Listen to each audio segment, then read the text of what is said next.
right, we get it rolling on the Krueg Show after 49er football. Niners lose to the Browns 19-17.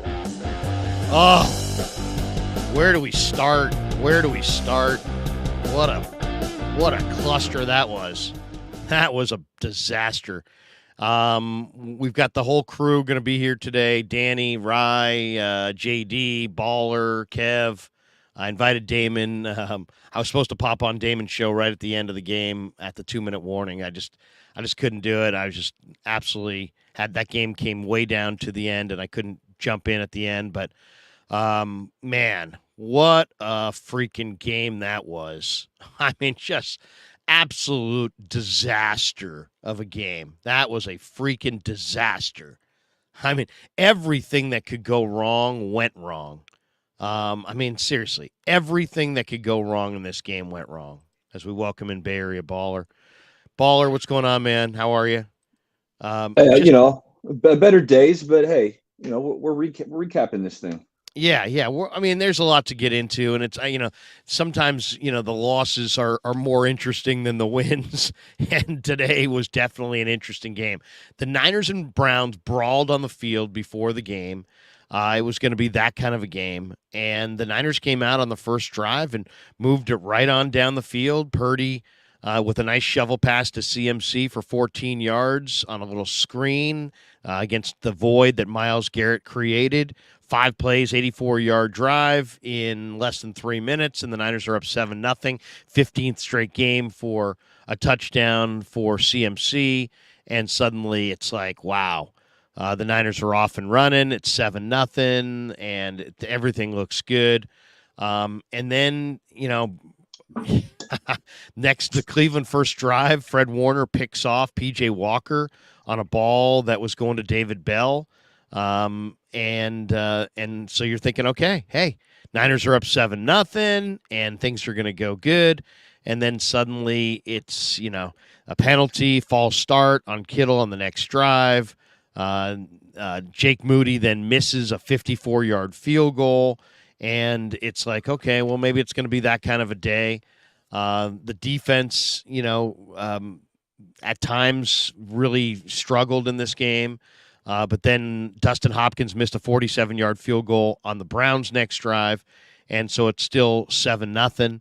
And then the penalty parade started on the Niners' third drive. There was a penalty on Burford for hands to the face.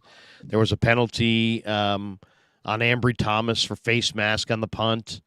And, the penalties started to kind of roll up. Trent Williams got hurt, went down. His leg got rolled up on. He came back in the game, but it looked like an ankle injury. Deebo Samuel hurt his shoulder. Obviously, it was somewhat serious because he had to go back to the locker room. And so you had a 7-0 game early. The Browns would get the Niners would make it 10-0 on the Jake Moody 10-yard field goal in the second quarter. Or I should say 25-yard field goal to make it 10-0. 11 play, 76-yard drive. And the big play there was Purdy to Ayuk, who hurdled Emerson for 32 yards. But, Ayuk had a bad game. Ayuk dropped a bunch of balls in this game. But at that point, the Niners are up 10-0, and you're still feeling pretty good. Then Brown's fourth possession, Kareem Hunt goes in on a halfback toss from 16 yards out. And you're sitting there going, wait a second, where's Dre Greenlaw? Oh, yeah, he's inactive. So now it's 10-7, 5-play, 88-yard drive. There was just a lot of adversity in this game, let's be honest. There was drops, there was penalties, there was missed field goals, there were some questionable play calls there at the end by Shanahan. Brock Purdy did not play particularly well. CMC went down, Deebo went down. Just a lot to contend with in this game. As we welcome in. And I'm not a big blame the ref guy, fellas. Right. I think you guys know that. But there were a couple atrocious calls at the end of that game. I thought, the Gibson hit where he was flagged. He hit him right in the chest. That was terrible. And then it was followed up by a ticky-tack holding call on Charvarius Ward. If that call against Gibson in particular doesn't get called, it's fourth and 10. And I think the 49ers we're celebrating a win. That being said, That really gave Cleveland new life. Let's be honest. That call, that was the biggest call of the day. But you know what? Absolutely. And it's not reviewable. They shouldn't have been in that situation. And I got to go back to the offensive miscues, because that's where I thought the game was lost. The penalties that you mentioned, so many times the Niners were facing 3rd and 15, 3rd and 20. We're talking 3 or 4 drives. When you get put into a 3rd and 20 situation, you're not going to convert those. BA had a big drop. I thought Purdy threw a nice ball down the field on a post right off of BA's fingertips. Purdy missed Christian McCaffrey on the wheel route out of the backfield. That should have been a touchdown. Moody, multiple missed field goals, including the potential game winner. Purdy was intercepted on a ball that was thrown behind him, the first pick of the season. And then I thought the game plan, it wasn't Kyle's best game plan, because I saw a lot of free rushers coming from the Cleveland Browns defense, getting in Purdy's face, making him uncomfortable. I mean, was this the worst game we've seen of Brock Purdy's career?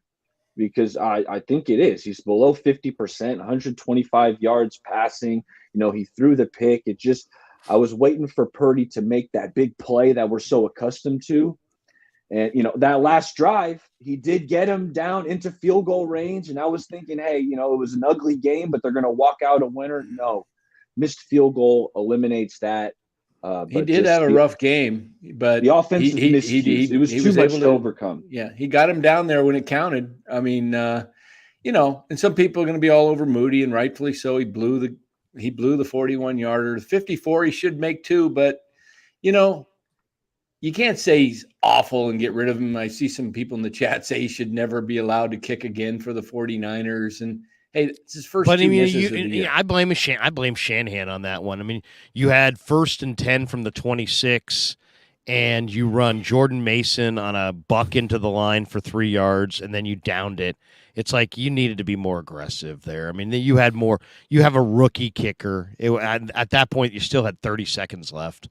You should try and get it. They should have tried to get it a little closer. Yeah, always.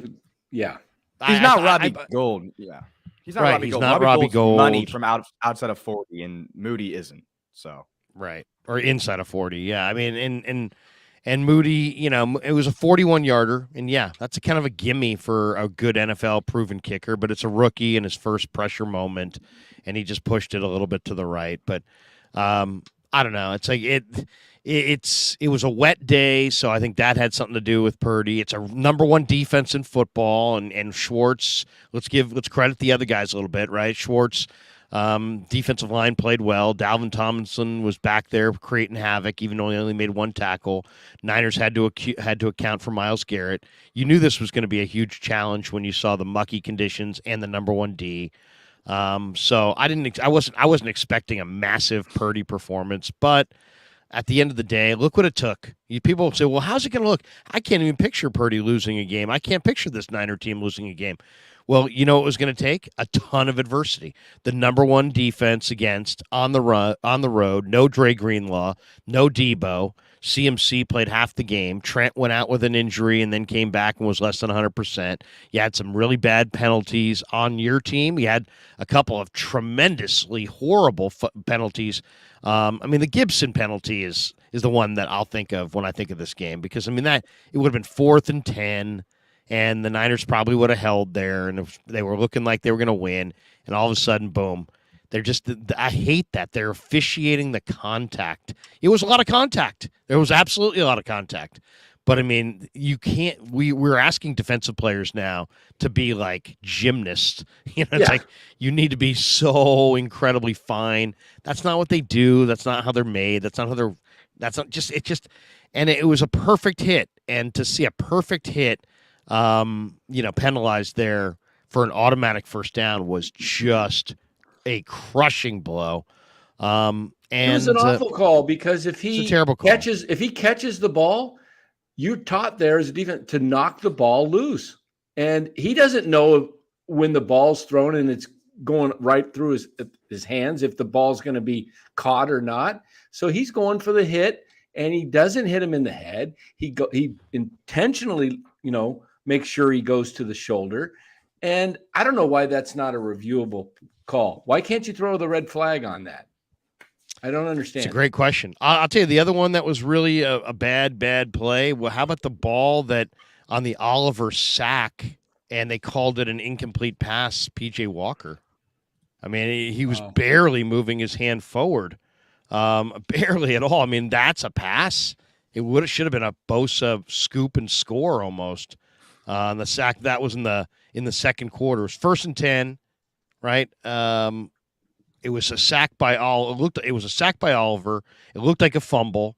They ruled it an incomplete pass, and they went to the booth review because it was inside of 2 minutes, and they said, "Yep, illegal forward pass," and then mix in the penalty for intentional grounding.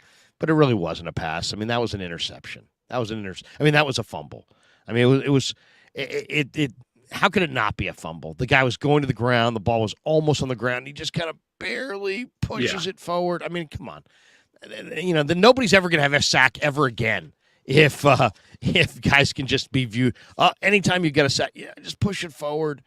So there was just a lot of adversity in this game. Rye, what'd you think?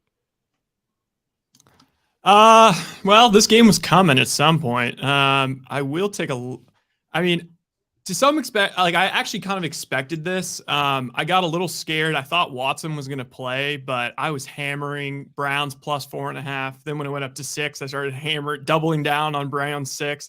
And then this morning I was like 9.5. I'm hammering. And I tweeted earlier this week, it's going to be rainy in Cleveland with 20-mile-per-hour winds, and Cleveland is off a bye. I could see a dumb, low-scoring, sloppy game where the Niners get caught. That's kind of what happened. It was just a dumb, low-scoring, sloppy game. I think one thing that's really annoying me is with the 49ers, content creators specifically, not calling out anyone, but just in general, it really seems like they only watch the 49ers games, and then they kind of look at highlights and maybe keep one eye on red zone for the rest of the league. So it's people are outraged by this Purdy performance and the way the Niners offense was stifled. But it's this Cleveland defense is legitimately on pace to be an all-time defense. They're, I believe, oh God, I forget what it's called, but basically I think it's success rate is the new cool stat. So basically, it's each you get first down and it's do you convert a first down or not? And that's considered success. And then even a field goal, if you get stopped and you kick a field goal, that's considered, not successful. So the average around the league in terms of being successful is 65% on each drive. The Niners were leading the league. It wasn't even close. They were 11 percentage points higher than that. I think they were 72. The Browns were holding teams to 40. So the Browns on average, 4 out of 10 times you get a first down. 6 out of 10 times you punt the ball and you don't even get a first down. So this Cleveland Browns defense is just awesome. I actually put a future on them to win the Super Bowl before this because I was thinking, who are some sneaky teams? I threw a little on the Bengals, a little bit on the Browns. So I'm not surprised. Overall, it's just super frustrating with the penalties. And then I had a feeling in my gut, oh shit. Moody, man, he hasn't really been in the spotlight. This could be bad. And then they iced him. And you know what? It's okay. I just really hope my biggest thing is I hope Moody bounces back. And then I hope everyone's healthy. I blame the NFL because I'm watching the game. The drive starts and they preempt the coverage because I got the Arizona Cardinals got to be shown. So I missed the entire freaking end of the game. And I'm scrambling, trying to find the game. And I can't find red zone. And I have it somewhere, but I don't usually watch it because I'm watching 4 or 5 games at once in a block. And so I'm looking for red zone. I can't find it. So I missed the entire drive. So I'm I didn't even get to see the Moody kick. I'm watching it on my stupid phone. What happened? What happened? But you know what? In the end, they're still 5-1. They got beat without Debo, pretty much without McCaffrey. and they were able to get in position to win the game. This could be a growing experience. I mean, you got to look for the silver lining in this and say, hey, they're 5-1. They lost a game. Remember when they went 15-1 in '84? They lost to the Steelers on a horrible call, and they won the Super Bowl that year. They went 18-1. It's pretty tough to go undefeated. If they go 14-3, 15-2, they're going to be fine. As long as they stay healthy, this team is – I don't see anybody beating them if their main guys are healthy. Kev, what'd you think? Yeah, I mean, I agree with Rye. This defense, I think it's the complete opposite of what happened last week when the Cowboys were coming in as the number one defense and they just got completely obliterated. This Browns team pretty much had everything going for them. I mean, the weather, the bye, the defensive line was just destroying the 49ers offensive line. The key players were missing for the 49ers. But I still put the blame on Purdy. He did not have a good game. I just can't. I mean, he had open receivers. He missed them behind. He missed them in front. He was, 12 of 27 or something like that? I don't have the box up in front of me. But, yeah, I mean, that was not a good game. And, I guess the best thing you can really look forward in this game is that at the end of the game, they got down and they were able to kick a field goal, but they missed. So, tough game in the rain. I really thought early on that some of those throws that he missed were because of the rain. But then later in the game, it seemed like the rain subsided and he still wasn't hitting some of those receivers. So tough game. He was getting rushed. I mean, he was throwing off his back foot.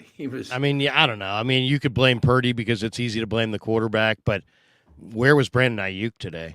I mean, Brandon Ayuk needed to show up in a huge way and didn't. I mean, he did at the end of the last drive. Yeah, guy had 4 drops, 4 balls that hit him in the hands. And he dropped some easy ones. I mean, dropped some easy ones today. So to me, Ayuk, I think, was the most disappointing. The horror to me, I mean, one, you got to credit the Browns.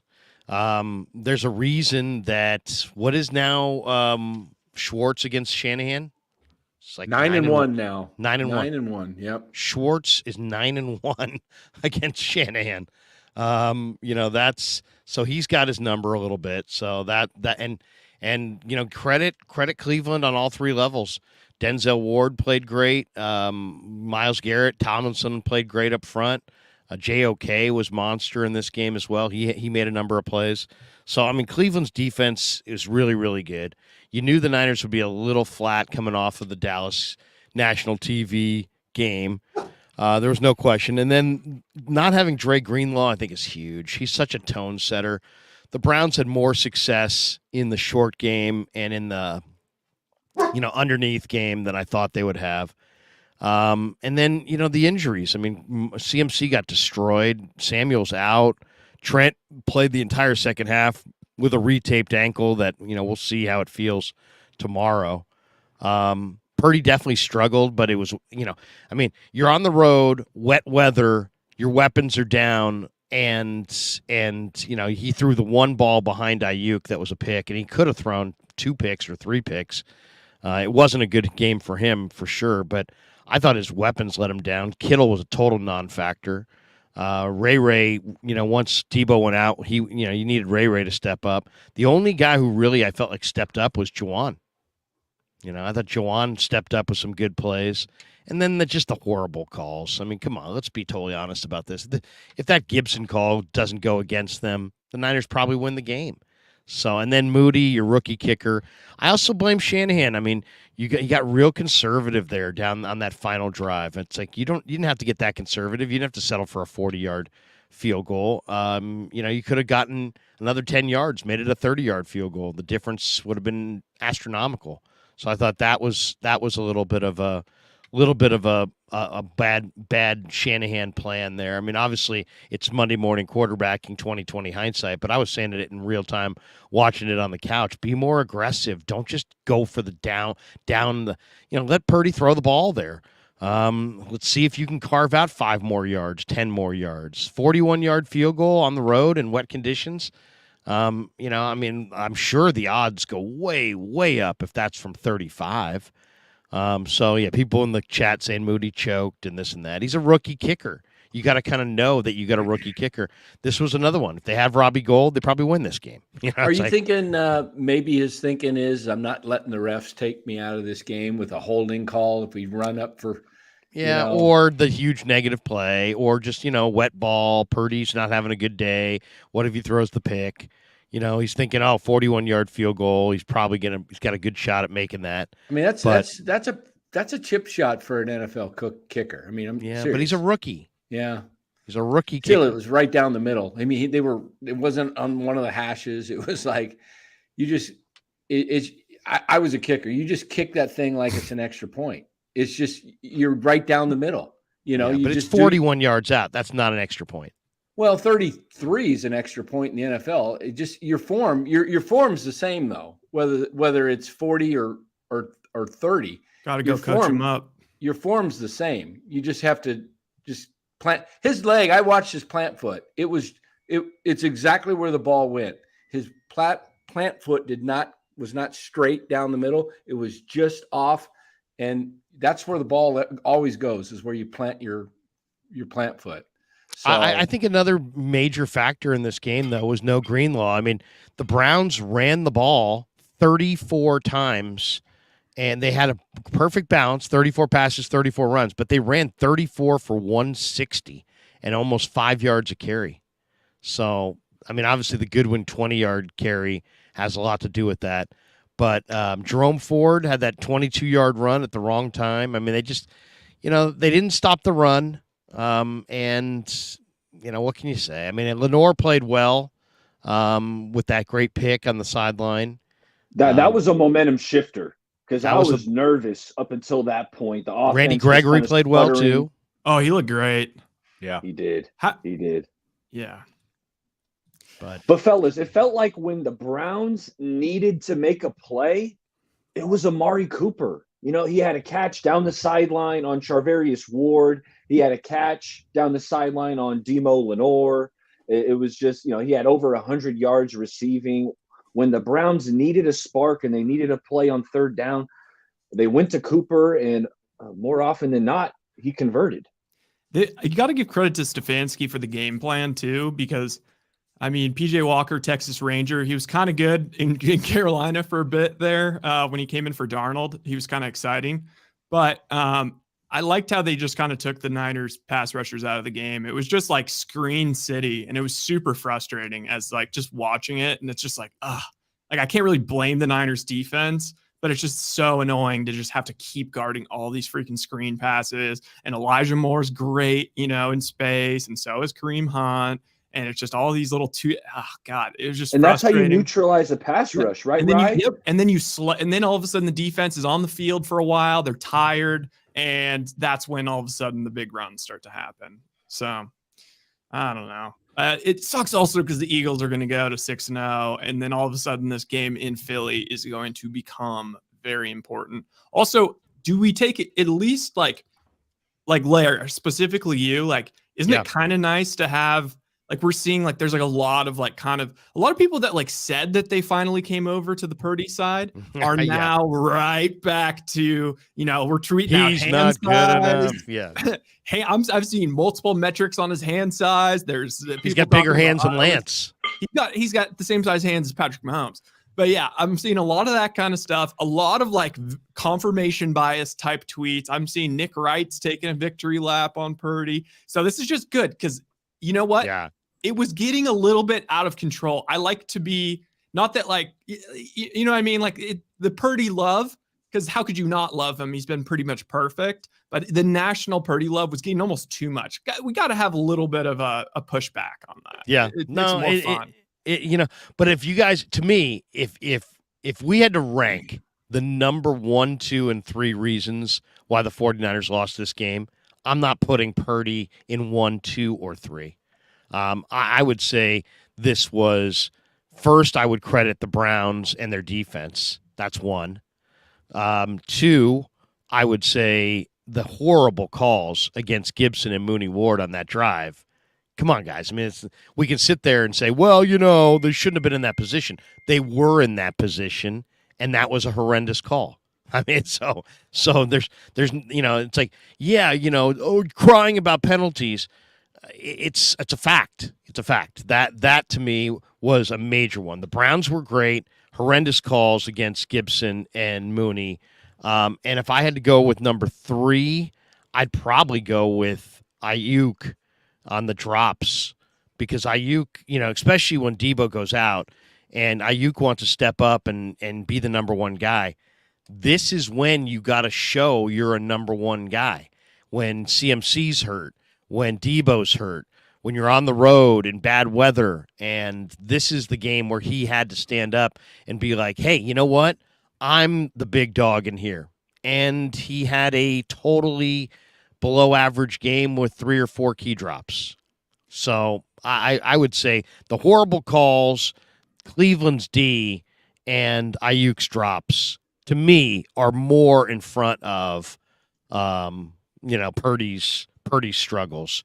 I mean, I guess I could also blame Kittle as well, but it didn't seem like they went to Kittle.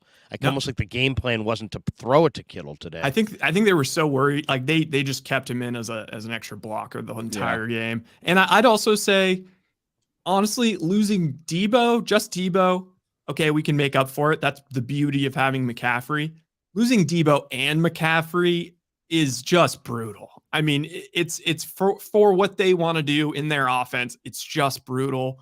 I mean, I'm visualizing like that last drive with McCaffrey out there, and it's just he's just that reliable. Like Purdy already has the 6th sense with him. Just the dump offs that turn into big gainers, and I would switch out your third one for the offensive line. I thought they were just Purdy was facing pressure all day, and through the middle from the outside, it was tough for him to make any plays when Dalvin Tomlinson was sitting in his lap. So.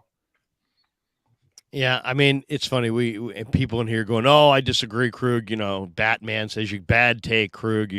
You got to put Purdy in the top 3 reasons why we lost. He didn't even at halftime. They were crediting him on the halftime show for not turning it over amid all this pressure. He had the 1 turnover. He had 1 pick. The guy's thrown 1 pick all year. He threw a ball behind Ayuk, but to me, I mean, he missed McCaffrey wide open. On that wheel route. He missed him. Been a touchdown. And he also almost had another pick on the first play of the last drive. I mean, that was almost a pick as well. That was a dropped pick. But to me, it's like, Brandon Ayuk, come on, man. You want to be a number 1 guy? You got to step up in a game like this. You had no Debo. This is your moment. You need to step up and be the number 1 guy. And to me, he was kind of a no-show. I guess I could throw Moody in there, but I kind of blame Shanahan more than I blame Moody, because you got to know that you got a rookie kicker.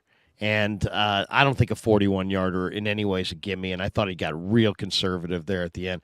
Let's hit some of the supers, and then we'll go around the room on a couple other things. Sal Goodman says, I blame Eric Branch. Yeah, Eric Branch, who's a beat writer for some small dying entity, asked Kyle Shanahan this week, you guys have, been so fortunate with the injuries. And Kyle has given him a look like, you got to be kidding me. And the PR staff is like shaking their head. And it's just like the worst jinx of all time. I mean, you just don't say that. You don't say, yeah, you guys have been remarkably healthy, and you really have avoided the injuries. It's like, it's the hex of hexes. So yes, I agree. Branch, seriously, better questions. Mark Failer, thoughts on Kyle not using the 3rd down with a timeout and 30 seconds on the clock to hand it off to Jordan Mason again, hopefully to get a little closer. Yeah. What was that? I mean, I understood Greg Olsen had a good point. Like, the Browns defense is the number 1 in the league against the rush. And I think they were worried about them just, they're loading up for the run. They're just could stuff Mason, could be a negative 3-yard gain. I don't know. But on a wet day in these conditions, and you kicked it on 3rd down, so you kind of knew that there was always a chance for like a fumbled snap or something else. You knew it wasn't like a gimme. You were kicking on 3rd down. It's like, you know what? Just try to get 10 more yards. Try to get 5 more yards. I mean, it's just To me, I would have tried to make it. I would have thought touchdown, just simply because you got a rookie kicker, and if you get to a gimme situation, fine. But I would have tried to be really aggressive there and not put it in. Yeah, and Mason was running like 5 yards a carry. I know that doesn't necessarily mean he'd run for 5 more yards, but any yardage there would have helped. 44 is pretty deep for him. 40. It was 41, I think. Saul Goodman says missing Kittle, last seen in Santa Clara, October 8th. We got this one from Hicks. He says, what was Kyle thinking? Mason picked up some yardage there with ample amount of time on first down. Then on second down, he decides to waste time and spike it and put it all on the pressure on the rookie. Moody, yeah, I didn't like that at all. Didn't like it at all. I thought that was way. You don't have Robbie Gould there. You got Robbie. That's a Robbie Gould kind of a plan, right? That's a Robbie Gould. I got the veteran kicker who I absolutely know is going to make it. And so I'm going to get hyper conservative, and I'm going to, no, you don't get hyper conservative there. You got a rookie kicker. I thought I put that on Shanahan as well. Lamb, your leader, says refs altered the game. You can't make that call on Gibson. Niners fought for that victory, and Moody blew it. Yeah, I really, to me, I'll think of this. I'll think of that Gibson call, before almost everything else. That to me is number one. And Brown's defense is number two. Schwartz and Brown's defense collectively, and then I would put it on Ayuk. And then I would go to Purdy and Shanahan and Moody and but also it just let's be honest, guys. It's just there was so much adversity in this game. Period. Niners were coming off an emotional letdown after a national TV win against Dallas. They probably partied pretty good Sunday night. They're feeling good. Everybody's kissing their butt all week, telling them how great they are.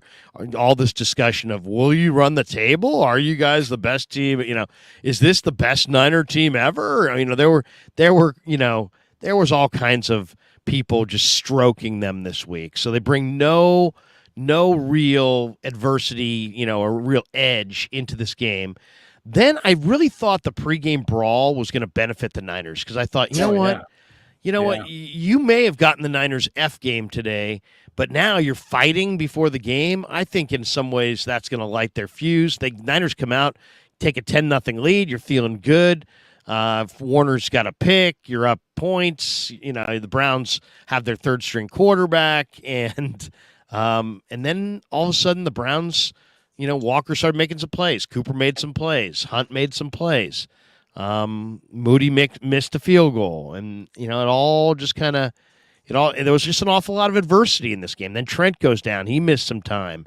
Then it's like I thought the Browns did an exceptional job on Nick Bosa in this game. They constantly parked an extra guy out there on Nick's side. They chipped him all day. They basically said, we're taking Nick Bosa out of this mix, and they kind of did. So credit them. They had a good plan as well. The recovery says Purdy's allowed one bad game. Even with that said, when it mattered, he got us in field goal range. It is what it is. Yeah.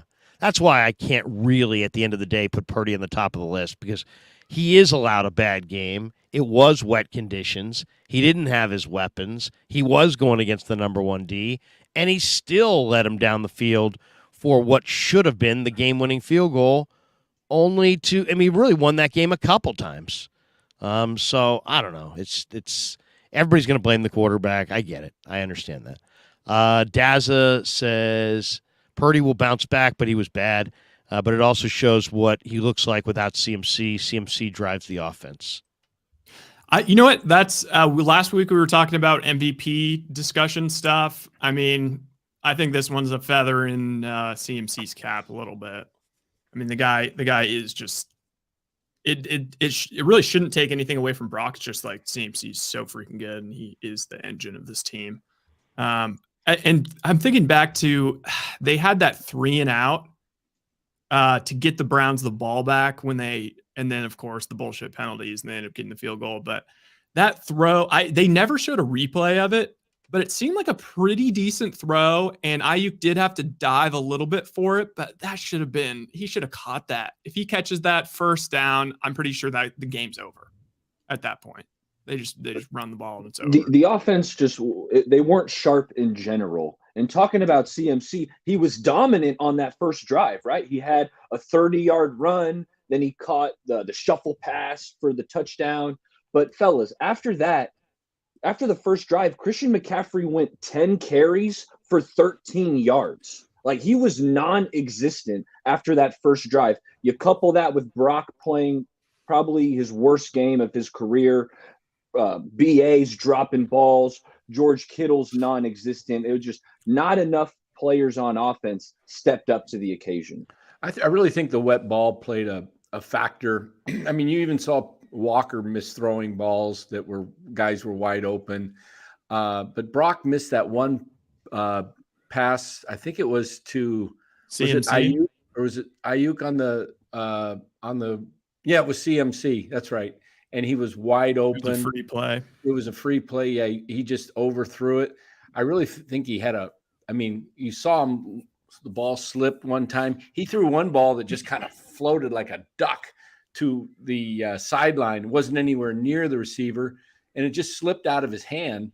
You could tell it slipped because the way the ball was spinning, it was, just going not even where the receiver was.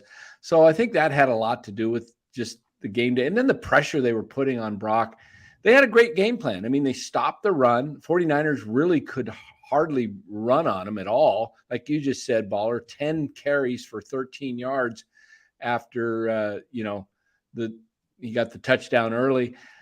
I just think Cleveland's a lot better defense than, we even thought they were. And they had a good game plan. And the fact that you lost your two biggest weapons, you took two of the bullets right out of you're shooting blanks, basically. McLeod looked to me a little bit like at times, like he wasn't sure what play was being run. I mean, he was in motion a couple times when he wasn't supposed to be. And he was just, they weren't sharp. They just weren't sharp. Yeah. I mean, the Niners offense wasn't sharp. And it showed. It showed. And then, now we got this one from Carson. He says, would you guys trade for Dalvin Cook depending on CMC? No, Dalvin Cook's washed. Yeah. What's CMC's injury right now? It's oblique. So oblique. It made sense. Like they were rubbing his back. He was trying to stretch out his hammies. That looks like one of those like psoas type deals where it's like deep inside here. And I think it's just got to show my fantasy football doctor. Psoas, okay, the psoas muscle. I'm calling it the psoas. I hate that muscle being worked on. Who's the lady who does the injuries on the fantasy show on ESPN? I have no clue. Oh, Stephania Bell. Stephania Bell. Where's Stephania Bell when you need her? We got this one from Spencer Stewart. Just says, "Here's $1." It's like, that's not going to make us feel better, Spencer, but we appreciate He's a Browns fan. Roberto Davis's call against Gibson was horseshit. Well, that's a good way of saying it. That's pretty much accurate there. The booth was pretty butthurt about it. Like the booth always likes to give the benefit of the doubt to the refs. Greg Olson, whoever his partner were, they were not happy. They were just like, why? Here's what I don't get. Why do we have the fastest, most impactful plays in the sport are not reviewable? It just makes no sense. I mean, let's take the call that's bang bang that nobody can possibly see in real time, and there's so much, and let's overreact because we're so much in protect the player mode.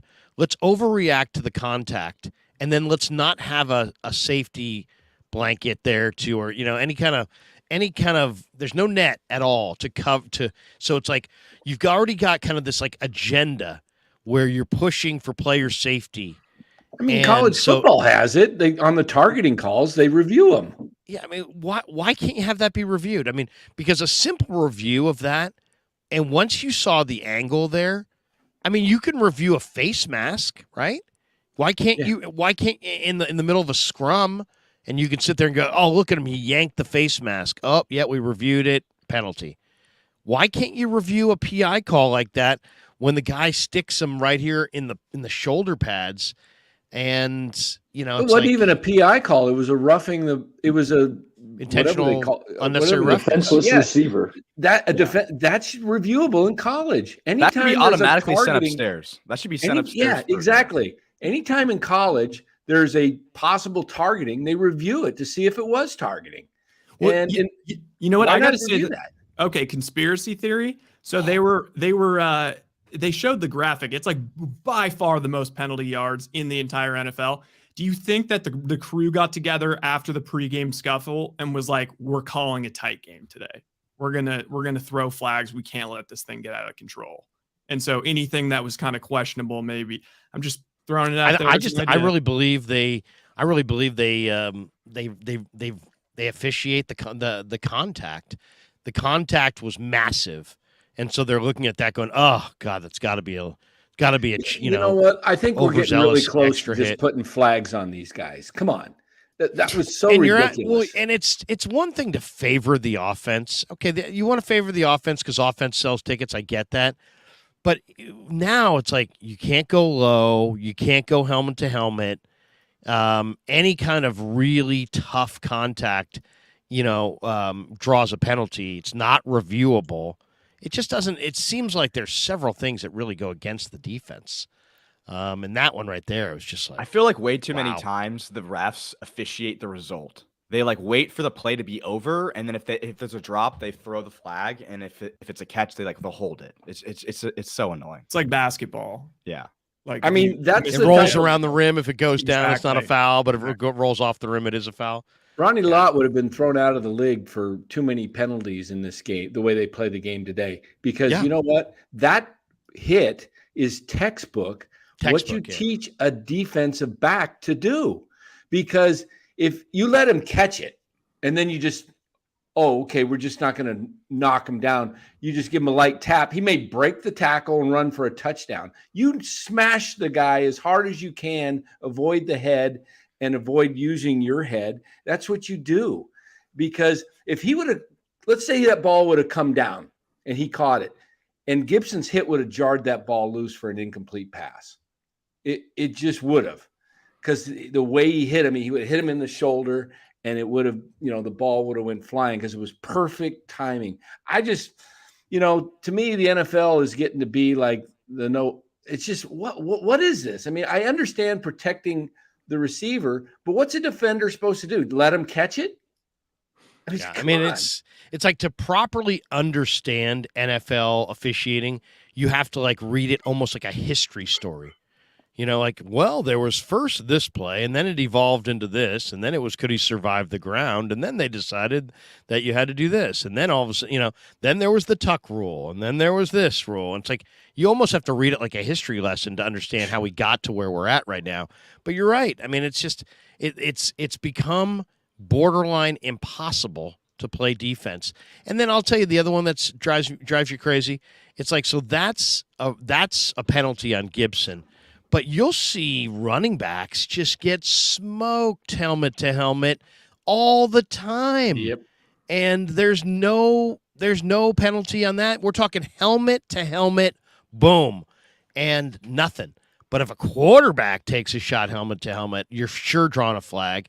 And in this situation, any kind of a, you got two guys going in opposite directions. You got the receiver coming this way, you got the defender going that way. So any kind of impact is going to be significant because it's the velocity. It's not one guy standing and the other guy hurling himself into the play. It's two guys going at each other, boom. So there's going to be a big hit there, and it's always going to go against the defender. I mean, seriously, the offensive player is trying to go upfield. That's an aggressive play. The defender is trying to stop him. He's equally aggressive. If they're not helmet to helmet and the guy's not leading with the crown of his helmet and he tags him and he doesn't go helmet to helmet and you're still calling a penalty, I got to ask myself, if I'm a defender, what do I do? It's like you're almost telling everybody on defense, just kind of grab and corral and wait for your friends to kind of collectively push the guy to the ground. It's like, we've gotten to a point where it's almost impossible to play D. Hicks says Schwartz looking like the villain from Avatar, Stephen Lang, LOL. Hey, give Schwartz, his credit. He's got a gaudy record against Shanahan. So because Shanahan has ownage over so many coaches, and like we see it time and time again. It's like obviously the 49ers play the Rams, they have ownage. Shanahan plays LaFleur, he has ownage. I didn't really know if there was anybody out there that had like major ownage on Shanahan, but Schwartz is the guy. I mean, they're 1-8. He's 1-8 now against him. 1-9, I think. 1-9. And then also there was a stat like the year when the Falcons went to the Super Bowl, they scored 30 or more in every single game, except for when they played Jim Schwartz's Eagles, then they scored like 16 in a loss. So it's just it's part of the reason. It's part of the reason, Rye, that Shanahan wanted that to go with the wide 9, because that's the system that gives him the most problems. And so he's like, hey, I think this is the best system. It gives me a lot of problems. And is it the system? Is it the personnel? The Browns have tremendous personnel. Garrett was a top pick. Ward was a top pick. JOK should have been a top pick. I mean, they got Zadarius Smith's a great player. Newsom's a hell of a player. I mean, they got a lot of good defensive talent for sure. Rodman Sanchez says, where was Kyle's creativity today? He wasn't able to adjust. Toward the end, we got going, but Kyle got conservative when he could have gotten more yards. Yeah. There's something to that, because throughout these 5-6 games, we've seen receivers like BA running wide open with 5 yards of separation. It didn't happen quite as much today. So that's where you got to give kudos to Jim Schwartz. The pass rush, I thought they were getting after Brock Purdy. And then the free rushers. I thought the Browns had a lot of untouched rushers coming in Brock Purdy's face where, he's throwing with defensive ends and DBs that are blitzing right up in his grill. It's harder to complete passes that way. I also think that Purdy and Shanahan are both kind of like rhythm. Like Shanahan's kind of a rhythm play caller. Purdy's obviously a rhythm player. They kind of need to get that momentum going. And then once it's churning, then that's when things really start to break. And they just couldn't, they just couldn't get any momentum going. It just seemed like, Purdy, first and down, intentional grounding. Now we're back to, 2nd and 20. It was just, except for the first drive, they just couldn't put a bunch of plays together. And I really think there was moments where, like, if Ayuk made catches, maybe they could have, like, really kind of gone on a run there, gotten hot. But it just didn't happen. And I will say Browns, a lot of credit to the Browns. Freaking legit-ass team. The other stat that was crazy, I think before this game, they only allowed one drive, one goal line drive in the entire season. So one time where the opposing team was like, first and goal. Just nuts. I'll say this. I thought the game plan was horseshit, to be totally honest. You've got a rainy day in Cleveland against the number 1 defense in football. That was also the number 1 pass defense in football. You lost Debo early. J.P. Mason is a burgeoning power back who just showed you something exciting last week. He ran for over 5 yards a carry in this game, but he only got 5 carries. And you're still running Elijah Mitchell, and you're running, Ray, and you're running those guys. It's like, this should have been a heavy Jordan Mason game, and you should have had a 65-35 run-pass split on a wet day in Cleveland against a number 1 pass D, and instead you had more passes than you had runs in a game that you led and were never behind by more than 1 score. So they didn't, once again, Shanahan gets a little pass happy at times, and he doesn't necessarily recognize when he should have a run dominant scheme. Today should have been a run the ball with your big backs. This should have been especially with McCaffrey once he got dinged. This should have been a Jordan Mason TDP. TDP was inactive, but this should have been a heavy Jordan Mason game. Pound him, pound the run. Play action pass off of that. They never really got into any kind of a rhythm. I just think they've underutilized Jordan Mason. His TD was nice. I think the game plan was wrong. I think the game plan should have been run power at the Browns, run at them. I mean, their numbers were, once again, their number 1 pass D, number 1 defense, and number 1 pass D. So especially once you saw the rain conditions and you lost Debo early, it's like, you know what? get conservative, start running the heck out of the ball, and run your power back, and run downhill at these guys a little bit more. And instead, it was they tried to run to McCaffrey. He got 11 carries, but I mean overall 25 runs and 27 passes on a wet day against the number one pass defense. That should have been more like 20 passes and 35 runs, something like that. It should have been a much heavier run pass split than it was, in my opinion. And I thought J.P. Mason was running the ball hard, being decisive, running with power. And then Kyle started bringing in Eli Mitchell, who we know is coming off this injury. I would have rather to see Kyle keep rolling with Jordan Mason, because Eli, he had 2 touches, -3 yards. I thought Jordan Mason had the hot hand, Larry. I agree with you. Give J.P. Mason the rock. Yeah, ride him a little bit, especially once your weapons start going down. And if you lost Trent and Trent's going against Garrett, then Trent comes back in. Well, he's coming back in, but he's got a badly taped, lower ankle sprain going against Myles Garrett. Run the freaking ball. Just run the ball with your power back. Instead, they kind of fell in love with the pass today, against the number one pass D with a killer D line. I mean, and in wet conditions. And then at the end of the day, we're like, Brock Purdy was disappointing. He was going to be disappointing, and this should have been a big J.P. Mason game. I mean, especially since Mason's your fresh back. Mason's 24, and he's barely run. And he looked incredible against Dallas last week.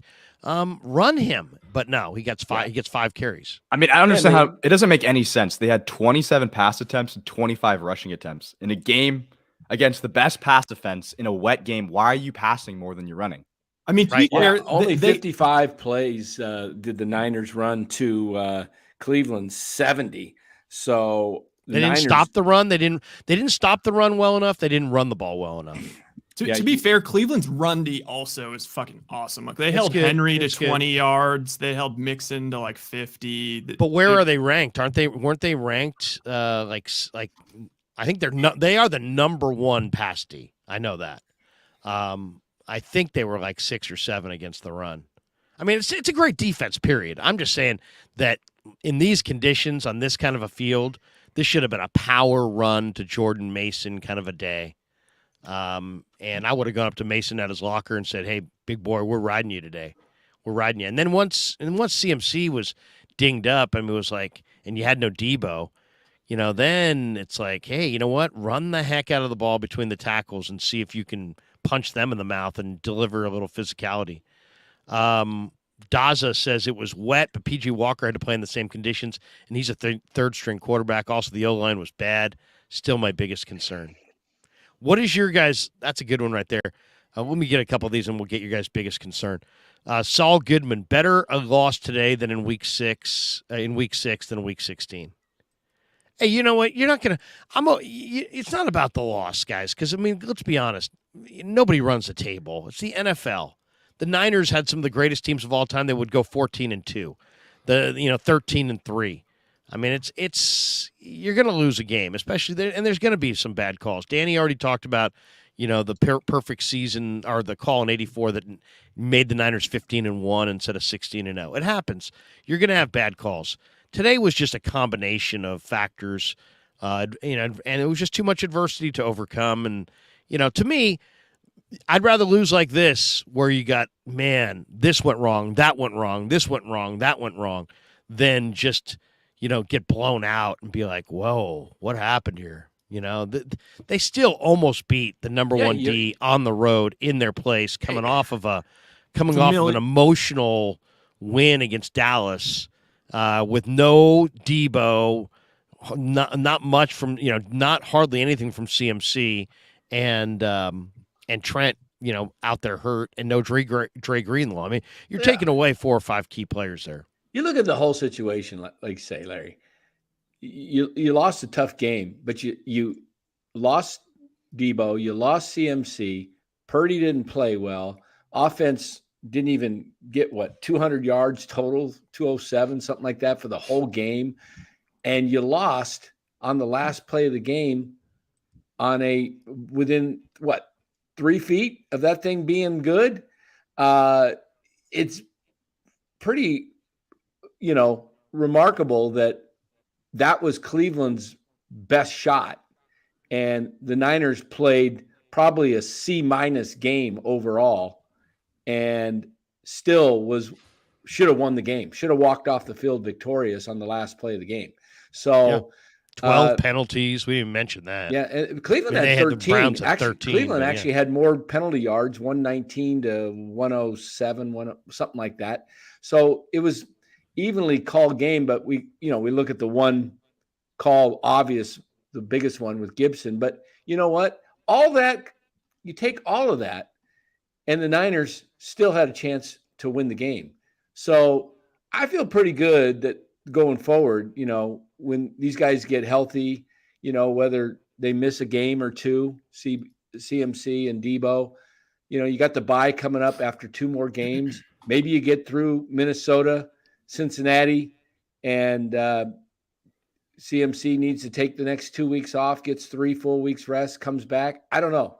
But they got the horses to be able to beat Minnesota in Minnesota next Monday night, come home against Cincinnati, which would be a tough game, but they got the horses to be able to win that and go into the bye week 8-1, or would that be 7-1? 7-1. Yeah, 7-1. So, I mean, all is not lost. It's a tough loss, but like you said, Larry, much rather lose this way and look at all the opportunities than losing 40-8. Yeah. Well, which they did do to the Eagles. Exactly. That's why I brought that up. So, yeah. A flood says Brock struggled a bit without CMC and Debo, but we're 5-1. We aren't going 17-0. Brock still led us down the field for the game-winning field goal. We are all right. No question about that. And the Eagles, I just took a look at the Eagles schedule. Like, they have tough games that we do not have on the schedule. They have to play Buffalo, Kansas City. They have to play Dallas. They have to play Miami next week. Wow. So the Lost Legacy Files. We got bailed out on phantom penalties. Stop crying. I have no idea what he's talking about. We've got this one. WTM. Purdy can never ask for $40 million. That'll be a joke. I don't even want to think about that. I was thinking about that the other day, actually. I was like, that's when the debates are going to get scary, is when it comes time for the contract. The check. Let's see what his resume looks like at that point. Spencer Stewart said the Niners had a lot of second and third and longs today. Didn't seem to have very many second and third and manageables. Give Schwartz because of the penalties. It's because of the penalties. And just because the Browns committed a bunch of penalties, that doesn't excuse you from committing a bunch of penalties. That's why the Niners were 5-0 coming into this game. They're well coached. They're playing clean football, keeping the penalties under control. Today, it was a difficult task when you're setting your quarterback up for 3rd and 15, 3rd and 20. And Larry, you were just talking about, what's, the biggest weakness, or however you worded it, of this 49ers team. And what I'm thinking of is the drop back passing game, like on obvious passing situations. I thought today there was a lot of 3rd and long, and the Niners didn't handle it very well. So that's where I'm looking, the obvious passing situations, because 3rd and 5, 3rd and 3, where the run is a possibility and Purdy can come off the play fake. I think it caters more to Purdy's strengths, but 3rd and long, I want to see how we. So what's the solution there? Don't play the Browns without your weapons. I mean, what's the solution there? I mean, eliminate the penalties. Get a new quarterback, get new receivers, get a better line. No, it's cut back the penalties, because today it was the false starts, the holding call. Well, the two that really burned them was after the Browns took the lead late 3rd quarter. Niners got the ball back on their own 25-yard line. CMC came back in the game for a moment. It was their 9th possession, very end of the 3rd quarter. First play of the drive, hold against Trent Williams. Second play of the drive, false start, Aaron Banks. And they're 1st and 25. And a couple plays later, they're punting back to the Browns. Now, ultimately, the Browns didn't score on their next possession, but that right there just kind of, those 2 penalties on that drive just derailed that entire drive. I mean, it was basically punt time at that point. Spencer Stewart. Oh, we already get that one. Did we get this one? Did we read this one? Spencer Stewart. The Niners had a lot of. Yeah, we read that. We got this one from Daza, who says, Oh, wait, where we go? There we go. I agree Mason should have gotten the ball more, but Brock Purdy is an MVP candidate. Don't put the ball in your best player's hands. Well, I mean, it's also read the room. You're going against the number one pass defense. Trent Williams is not 100%. You don't have Debo. It's wet conditions. To me, if you're not gonna run J.P. Mason, who's a 25-year-old fresh power back coming off of an incredible performance on the road in the slop, with your left tackle dinged in wet conditions. With Debo already out of the game and CMC crushed, then when the hell are you going to run him? I mean, when exactly are you going to run J.P. Mason if you couldn't run him today? I'd love to know that. That would be my question is, what conditions does it take for J.P. Mason to get 10 carries in a game? I'd love to know, because if today's not it, I seriously got to wonder if there's ever a time where he could get 10 carries in a game. That's all I'm saying. I want to see 10, 15 carries from a big power back. Now, there's a risk with J.P. Mason. He could put it on the carpet. He fumbled 3 or 4 times in camp this summer. He's not as reliable as Elijah Mitchell as far as holding onto the football, but he is young, powerful, strong runner who runs through arm tackles and can get downhill, and he's got a little bit more speed than you think. To me, it seemed like a perfect game to give him 15 carries. Hicks says if Kyle was 1-8 against Schwartz and is the reason why he decided to model our defense from him, why didn't we hire Schwartz in the offseason instead of Wilkes? Maybe everybody hates Schwartz. Doesn't Schwartz seem like a guy that's easy to hate, by the way? Well, remember him and Harbaugh? The Harbaugh. Yeah. Yeah. You shook my hand too hard. Yeah. That was good. 808 Niner member for 5 months. He says, "What up, my guys? Purdy missed too many throws, and the O-line was awful, but the D got run all over. They better get it fixed, or the Eagles will kill us." Okay, so that's what I want to go to next. At 808 Niner, thank you for being a member. Always give a little clap for our members. Let's talk about that, because I actually believe that one of the key factors in the loss today happened before the game even started, and that was no Dre Greenlaw. The Niners have 2 spectacular linebackers in Dre Greenlaw and Kurt and Fred Warner. I always want to call him Kurt. Fred Warner and Dre Greenlaw. Amazing linebackers.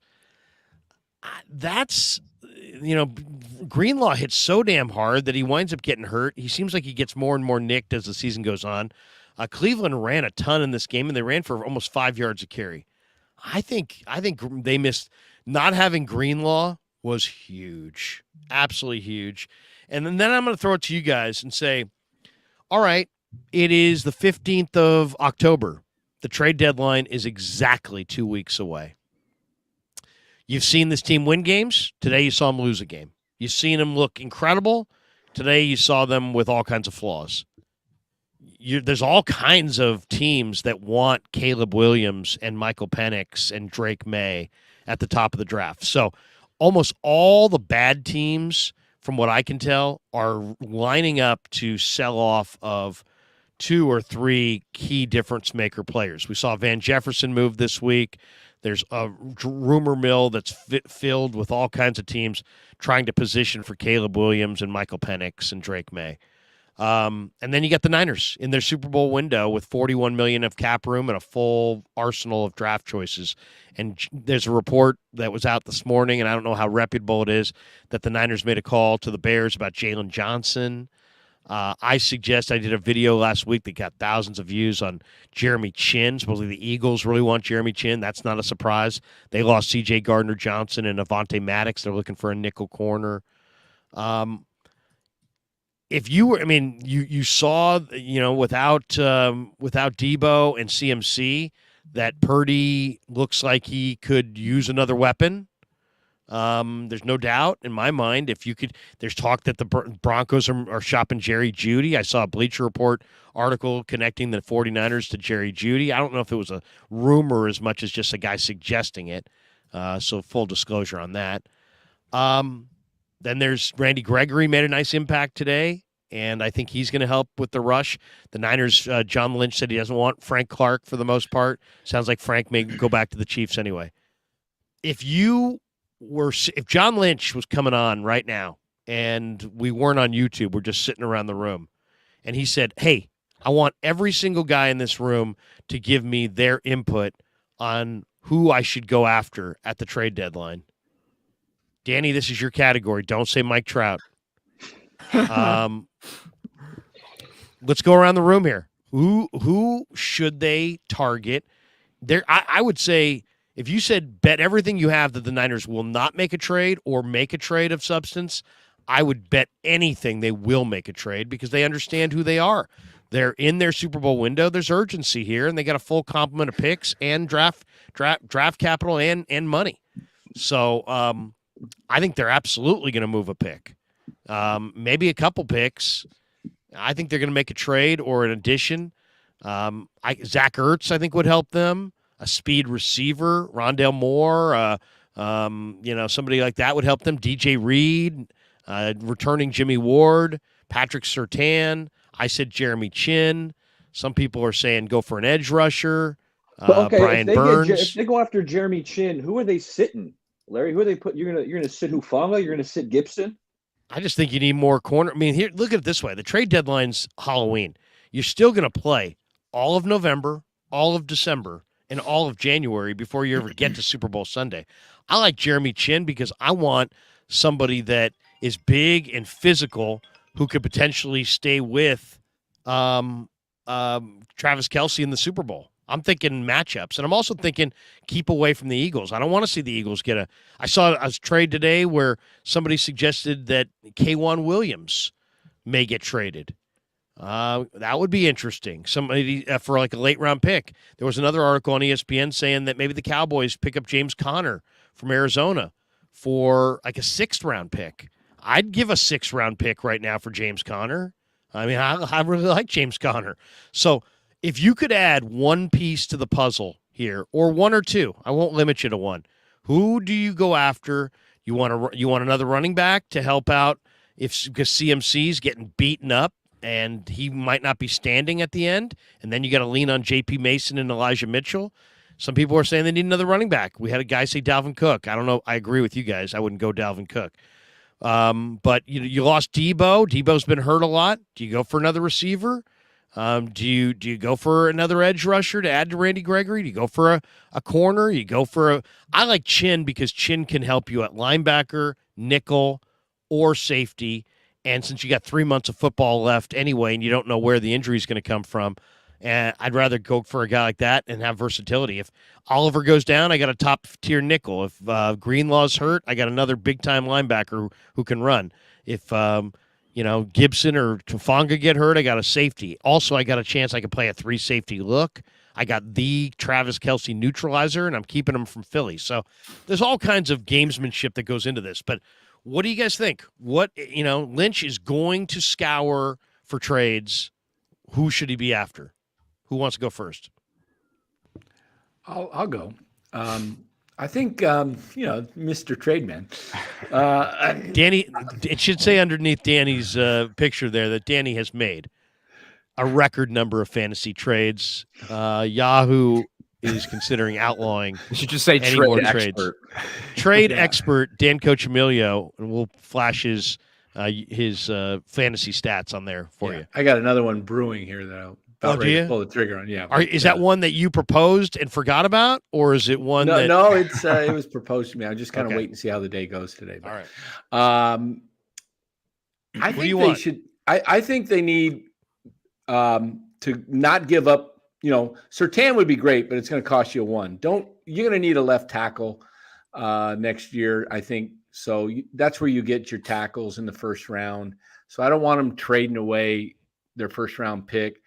I think somebody like a Danielle Hunter, an edge rusher on the Vikings, could really beef up the line even more. And, this is going to sound crazy, but their third receiver is Juwan Jennings. One thing they lack in their receiver is a quick guy that can burst and get yards. I think Mecole Hardman with the Jets is a guy that could be had. He's in the same pretty much offensive system now that he's with the Jets as the Niners. He would fit in seamlessly. He would give that Niner receiver, that guy that can quick get over the field, maybe go up, spread, take the long ball. I like Hardman. I loved him when he was with the Chiefs during their Super Bowl years. He was always open. And another guy like that, I think, gives and just keep Ray at the as the punt returner. Get those extra speedy guys. You can never have enough speed, in my opinion. I agree. I love it, Dan. Dan stole a couple of my guys. And first off, it's Danielle Hunter.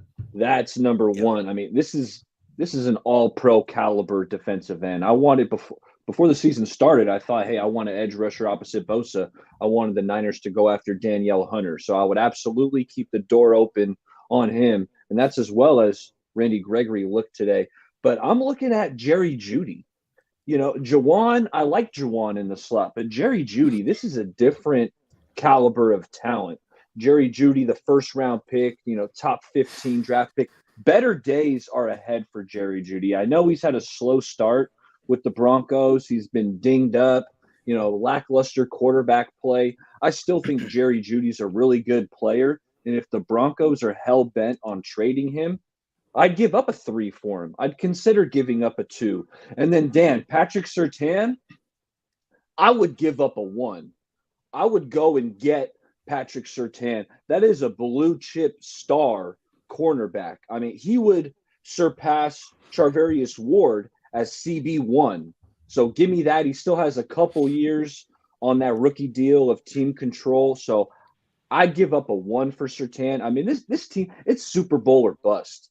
So I agree with Larry. I think this team is going to make a move. And then, like a Jalen Johnson, that is intriguing. Now, I'm not going to give up a first or a second for Jalen Johnson, but, with the ability to kind of shift Demo to the slot and having Jalen opposite Charvarius Ward, I like that idea as well. Yeah, I think that if you ask me what's the weakest point of this team, I'd say offensive line. But you can't really trade for any offensive lineman. Just it's such a lean position. And I mean, this might be just a basic answer, but I think Jalen Johnson or Surtain. I mean, I don't think Surtain. I don't know why the Broncos would trade Surtain. He's like the building block of that defense, in my opinion. But if they could get Jalen Johnson, I think the nickel on this is already on this team. I think Demo Lenore could play the nickel. And I think, he's a little undersized to be playing on the outside. I think if you have Jalen Johnson on the outside, Demo on the inside, that's the best you're going to get in the secondary. And I think that's probably the only place I could see them really adding anything. I don't think they're going to go back to the D line again. I think that just makes the most sense to me. Oh, wow. Rye, what do you think? Rye? Jimmy G got injured. So, okay, these are the guys I'm thinking. So, Debo and McCaffrey, both of them being dinged. Debo kind of seems like a little bit of issues all season long. That scares me. And I was trying to think of who's another running back that actually, Josh Jacobs. Well, I was going to say that can do some of the same stuff, is a really good receiver, not just a runner. I was thinking if the Patriots really bottom out, which is what it kind of seems like, I like the idea of Ramondre Stevenson. He's not doing anything for them, and he's a hell of a player. He's averaging 30 yards a game or something. They're just running him into the line, but I think he's a hell of a player, and he's a hell of a receiver too out of the backfield. Also, same team. I just always have been a proponent of they should get another tight end with Kittle, because I just hate how he's a lot of times he's in there to block the entire game, and they don't have that big middle of the field target. I don't think they would get Ertz just because of the interdivision thing. So I was thinking same team, Hunter Henry. I was going to say Hunter Henry. Maybe Gesicki. Maybe Gesicki. He's too soft. Gesicki's too soft for Kyle Shanahan. He's a receiver. I like Ertz because you got Warner to be the blocker. You can move. But Dan, Ertz is a little washed, and he's also in division. Here's the other one that could be a possibility if things keep going weird, and he's already he's off to a weird start with the team. Darren Waller. I mean, could they want to get off that contract? That's interesting. Waller and Kittle double tight end 12 formation. Be like it'd be a souped up version of what they wanted to do with Kittle and Jordan Reed. Yeah. I definitely would want. I mean, I like the idea that I threw up at Jeremy Chin, but I'd be open to there's a couple guys. One, I think that speed kills. Rondale Moore, I just think from Arizona, if you could get him, I just think that he would just be so good in this offense. They got him in the backfield today. Put him in the backfield, gadget plays. He's small. He's a home run hitter. Maybe you could get him for Danny Gray. I mean, Danny Gray's is fast and cheaper and younger. Maybe Arizona would go that route. Herz, I agree with you. Rye's a little washed, but I would definitely be interested in Herz. I don't think it would cost you a whole lot. K'Wan Williams might make sense as a slot that might be available and gettable. I definitely think another DB would be kind of nice. DJ Reed might be available, huh? DJ Reed would be very attractive. Here's one that keeps coming up, and I don't know what you guys think of this. This would be a big deal, but what do you think of Devontae Adams? Well, with Jimmy G getting injured here, if things take a turn with the Raiders season, you never know. How much of a need do the Niners have at receiver? Like, there's people saying that they don't really believe in Judy because he's soft and this and that, but Devontae, I think he's got a huge catch radius, and Purdy's pretty accurate, and that could take their offense to a totally different level. I'll give you one other name that I think is interesting. The Niners need to stop the run better. How about DJ Jones from Denver? Bring him back. DJ Jones, it's like he just absolutely. I mean, that to me, the one thing that was discouraging about today is how well the Browns ran the ball, and that bothers me. And I kind of wonder if good run teams like Philly are going to be able to run it. I'll give you one more name. I'm going to throw your guys' way. Robbie Gould. See, playing crazy. Robbie Gould's sitting at home on the couch. He's never missed ever in the playoffs. You're going to be in the playoffs. If you had Robbie Gould today, they would be boarding this plane 6-0. I think we all know that Robbie would have made that today. Let me ask you this. What would you have to do with Moody? He has to go out with like a phantom injury. No, you have to put him on IR. You just put him on IR. Let me ask you this. Put him on IR. He's got a quad. Nobody's ever done No, I don't. This. Yes, you do. You have a quad. No, I don't. Yes, you do. You have a quad. Nobody's ever done and then all of a sudden he goes to the podium. I have a quad. Yeah. Can you afford, I never seen it done, but can you afford to keep in some games 2 kickers on the 47? No. When you get into a 55. I mean, Robbie Gould can't kick for 50 yards anymore. So Danny's suggestion they're going to platoon them. They're going to platoon them. Danny says replace Shanahan with Boach. I mean, you got Robbie Gould inside the 40 and from 50, 45 in, and then I don't know. Yeah, that's kind of what I was thinking, like for the Falcons, like they should trade for Kirk Cousins and then just use Cousins on the road games. I mean, really think about it though. You're going to be a playoff team. And I realize Jake Moody could be the future. And he's got a good leg. But do you want to – I mean, if it comes right down to it, who do you trust? Yeah, I think that's the overreaction take this week, but I think that could definitely become true if they keep missing kicks because, I don't think it's a Super Bowl year. They do anything before the bye.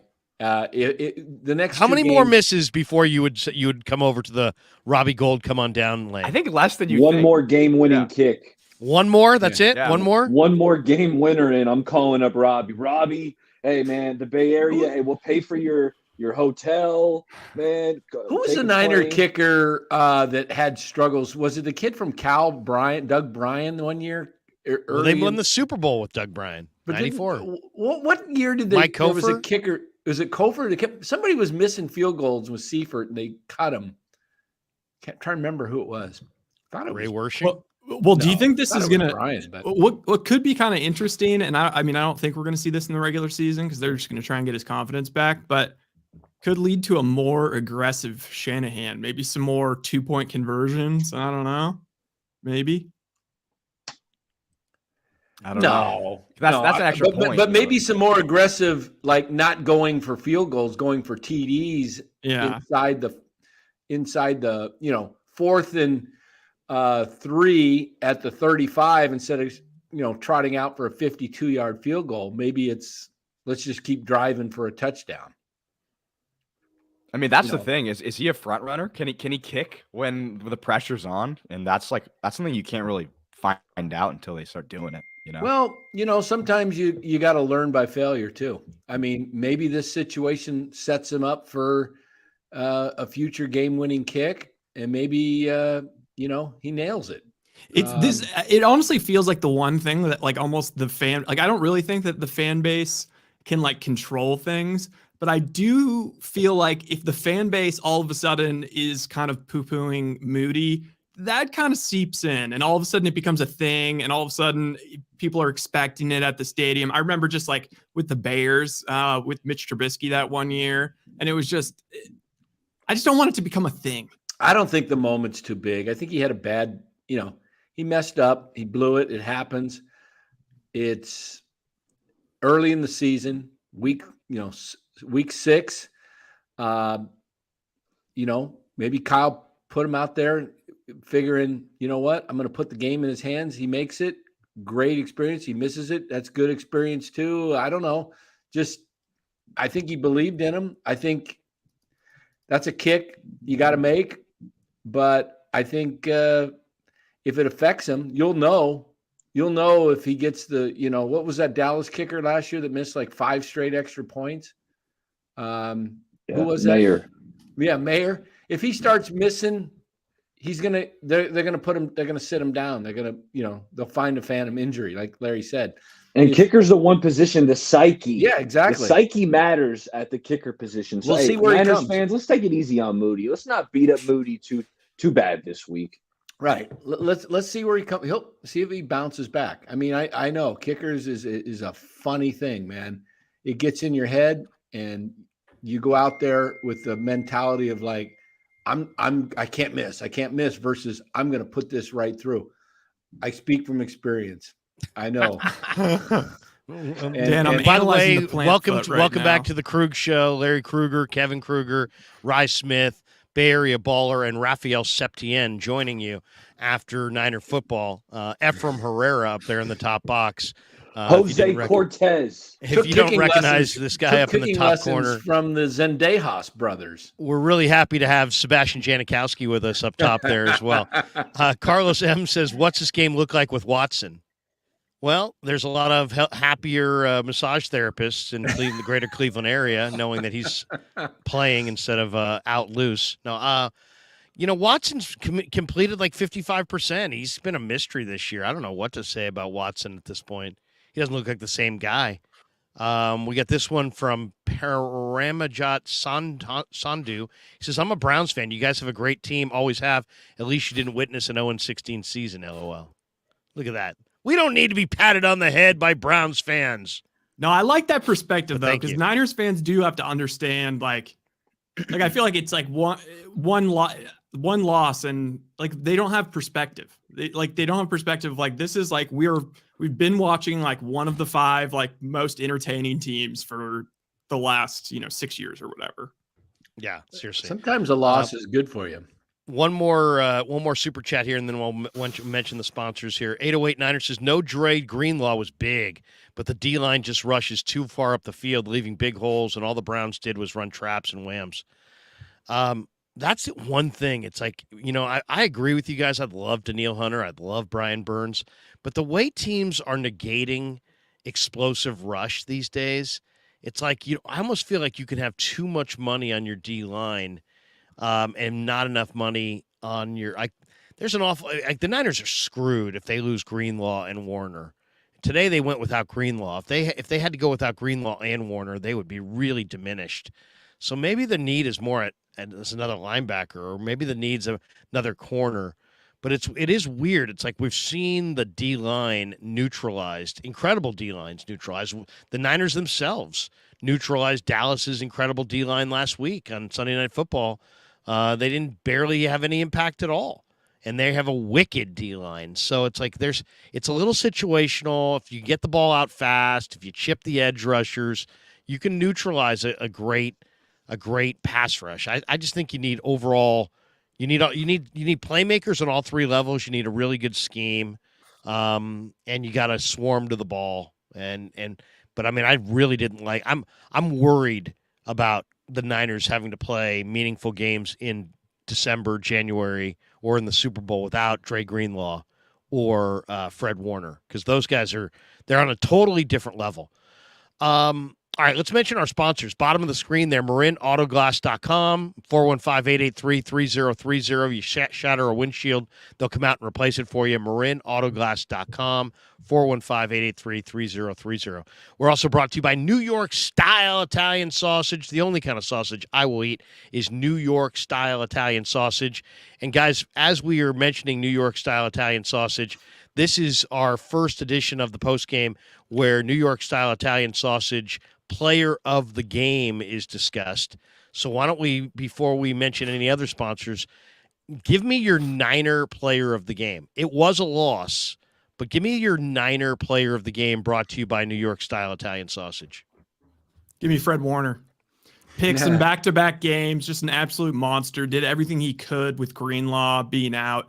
And ultimately, I think it was just it wasn't. I'm not even putting like the Browns' crazy rushing numbers on the defense as much as like they had the ball for 6 minutes longer than the Niners today. The time of position was completely skewed to what it normally is. I think the defense just you just let up runs after just a million runs into the line. So yeah, I'm taking Fred Warner. That's who I was going to take, but now I'll take Diamador Lenore with the pick. They didn't call his name out too much on balls caught. I thought he was locking down his side of the field and got the pick. So I'm going with Lenore. Kev, I love how Ryan mentioned Fred Warner. I'm going to go a different way, but real quick on Fred Warner. He's a 5-tool linebacker. A lot of times you hear the 5-tool reference to baseball players, but he can hit downhill. He's sideline to sideline. He's the best coverage linebacker I've ever seen. You can blitz him. He forces turnovers. So the answer is Fred Warner, but I'm going to go a different route just to be different. And I'm going to welcome Randy Gregory into the fold. I think Randy Gregory was exceptional today. He had a sack. I liked his just the tenacity that he played with. Yeah, he was physical. And Gregory was bigger than I remembered. He's a big dude out there. So I thought Randy, he might be the best defensive end opposite Bosa since D Ford was healthy. I mean, would you guys, was Ebu Cam better than him or Charles Umenihu? Like, I'm really excited about physique. This Randy. He's got a physique like Alden Smith. He looks just so lanky and he's quick. So I'll go with Randy Gregory. I thought he definitely limited snaps, but I thought his impact good pick jumped out. I'm going to go with Lamont Wade Jr. Good pick, good pick, Dave. So Danny went with Lenore. Baller went with Gregory. Rye, you went with Warner. Kev? I'm going to go Jordan Mason. I think in the game where there was a lot of letdown, I think he's the bright spot. I think he's the bright Smoothie. Spot. He had over five yards of carry. He looked good. Touchdown. I mean, he's a physical runner. I think even from like the first preseason game, I was like, damn, this guy's good. I like him more than TDP. I think I like him more than Elijah Mitchell right now. I think this guy's legit. And him behind McCaffrey that's a bad pairing. I'm going to go with Juwan Jennings. I think Jennings is a stud, man. Every single time the Niners got to have it. This guy is the guy who steps up. He stays healthy. He plays hurt. He's out there doing it. Only 2 catches for 26 yards. But how about when he buried Denzel Ward on that block and he just drove him into the ground and just pile drived him into the turf? Jennings is a bad, bad man. I asked somebody in the locker room, I think it was George Odom, I said, if you're in a brawl and you can have any 3 guys on this team rolling up, supporting you, who you going with? And he went with Dre Greenlaw and Javon Kinlaw, and then he looked around the room and he said, and Juwan. He goes, Juwan would roll up and support. So Juwan is he's a fighter, man. That's what he is. He's a fighter. And they only targeted him 4 times, but it was Juwan who drew that key PI call that got that key first down. Wait a second. There we go. What? Hold on. There we go. But yeah, Juwan Jennings. Juwan Jennings is such an underrated player, and he's just so freaking tough, and he just makes play after play after play. So there you go. Juwan Jennings, Jordan Mason for Kev, Fred Warner for Rye, Danny went with Demo Lenore, Randy Gregory for Bay Area Baller, our New York Style Player of the Game, brought to you by New York Style Italian Sausage, the best Italian sausage, the only Italian sausage that I will eat. We're also brought to you by Pig and a Pickle. Check them out in Emeryville and Corte Madera, title sponsor of the Krueg Show. They're open 7 days a week in Emeryville and Corte Madera from 11 a.m. to 8 p.m. or until they run out. Go say hi to Damon and Mary. Get the brisket. I love the brisket, but it's all good. Get the brisket or the brisket chili. Tell them that Larry Krueger sent you. And we are also brought to you by Mojo Fantasy. Mojo Fantasy, the newest and best daily fantasy app. You get a full selection of real sportsbook player props with live odds, including props you won't find anywhere else. You can ride with your picks and cash out or make new picks all game long. And the best part, you don't have to get all the picks right to win. Try a free contest, win cash prizes up to 25 times your money. You make picks, you make moves, you make money. Use that link in the description and use that promo code Krueg, K-R-U-E-G, to get your first deposit match for up to $100. And we should tell you that my picks this week for this game, I took Jerome Ford to be under 38.5 rush yards. So that did not happen. He went over. I took George Kittle over 40.5 receiving yards. That didn't happen. I took Christian McCaffrey over 77.5 rushing yards. That didn't happen. I took Brock Purdy over 1.5 passing touchdowns. Wait a second. That didn't happen. And I took Brock Purdy over 228.5 passing yards. That didn't happen. This is an amazing thing. Larry Krueger was dead wrong on all 5 of my picks. So just look at it this way. If you see my picks, you could go the other way because that's how I'm rolling right now. But thanks to Mojo Fantasy for being one of the sponsors of the Krueg Show. Quick hit of the supers here. Frank Tom Ocean. A.J. Dillon would be a good depth running back ad if available from Green Bay. I can't see Green Bay giving him to the Niners. They just hate the Niners. I'd rather just see Mason play. I agree. Dazza says, is it worth getting a running back we don't use on our own now? Yeah, I mean, I hear you. I mean, they're not going to use Mason. They're probably not going to use a James Conner or anybody else. We got this one from Wesley Brooks. I don't trust the kicker. Where's Robbie Gould? I was at the Browns. Purdy just looked like he had a hard time seeing over the line. Definitely give a number 1 for Patrick Surtain. Moody scares me like Kyle Williams in 2011. Oh, God. Now we're really getting scared. Do you guys remember Kyle Williams and that fateful day at Candlestick? Oh, God. 3 fumbles. 3 fumbles. The hat trick, Dazza. If the ball is slippery for a passer, wouldn't it be the same for a kicker? Oh, I like that. That's a good zag. Look at that. Look at that. That's Jake Moody's burner. Mark Failer says, something tells me Grant Cohn's going to see some subscribers return to his channel this week. Wish he was at the post-game presser. Grant does thrive in the midst of losses and negativity for sure. Guys, where do the Niners? What is? Let's fast forward to tomorrow, because there will be an awful lot of discussion about this tomorrow. People love talking about the Niners on Monday, but they really love talking about the Niners on Monday when they lose. Who is going to be the main topic of conversation on Monday? By the way, Reconciled Man says Suzanne Summers. I think R.I.P. Suzanne Summers. She passed. I think she passed today. She was a too bad beautiful woman. I loved Three's Company. Yeah. She was married to the Alpha Beta guy. Remember? Yeah, Alpha Beta guy. Exactly. I'm trying. Alan something. Alan Lawson or something? Or what was his name? No, not Lawson. Tell a friend. London. Alan London or something? No. What's his name? Alan something. I remember. Simpson? Alan Simpson? I forget. No, anyway, I think the story tomorrow is nationally. Yeah, what's the national story tomorrow? What's the main topic? It's going to be about Purdy. Purdy can't do it. Purdy ain't good enough. See, I told you, Purdy is not this and that. Yeah, Purdy. About Purdy. Locally, it'll be a little Purdy, but a lot of Moody. It's just, that's where I see it going. National media, Joey Nichols, national media will rip Purdy. I mean, Hector says Purdy will be the main topic.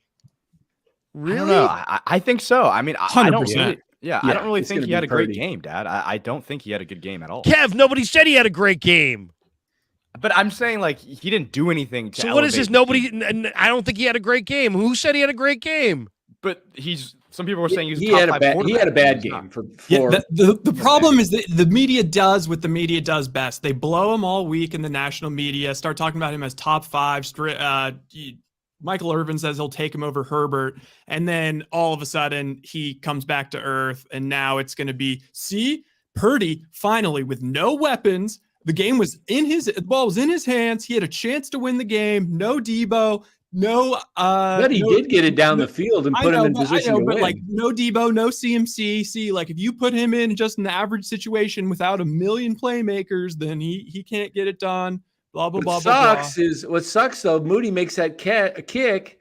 That's a game-winning drive for Purdy in the fourth quarter with less than 2 minutes. Right. I mean, in reality, the guy led him on the game-winning drive, and the kicker gacked the kick.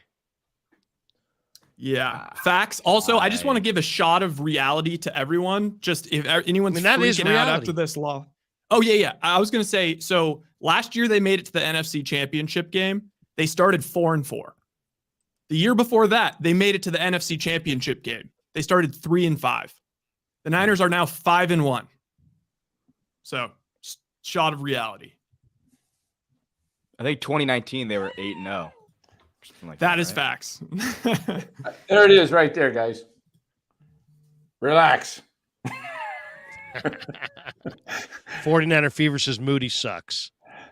So it's going to be all about Purdy, though, huh? It's not going to be Kyle got conservative at the end. It's not going to be Moody gacked the kick. It's not going to be Kyle got conservative at the end. It's not going to be Ayuk had 4 drops. It's not going to be the horrible officiating that literally handed a first down on what would have been 4th and 10 to the Browns on the key final drive. It's not going to be Kittle was AWOL. It's not going to be the Browns had the number 1 defense and Schwartz has Shanahan's number. It's not going to be the injuries with CMC and Debo and Greenlaw and Trent. It's all going to be Purdy wasn't good enough. Despite the fact that he completed, 3 passes on the last drive to get them in field goal range, and the kicker missed the field goal. Yeah, really, we're gonna react to the outcome on that level. Is that what you're saying? I mean, he had a below average game. I'm serious. That's the game. That's the way. Wow. It's the way the media works. He's a quarterback. Interception. Miss McCaffrey on the wheel route. He threw behind receivers more often than we're accustomed to. I agree. It's going to be about Purdy. You're going to get a lot of "I told you so" from Nick Wright and some of these talking heads. Oh, they're already gloating. Yeah. Some of those guys. You know what? Kyle would be great is if he dialed up a game plan for 4 or 5 passing TDs next Monday night, national TV against Minnesota, and just shut everybody up and put up 40+ next Monday night. Eddie's dropping F-bombs. He says, for y'all that Kittle has been awful all season, you're effing insane. What's he supposed to do when they don't use him and Purdy clearly can't see him? Now we're blaming Brock because Kittle wasn't a factor.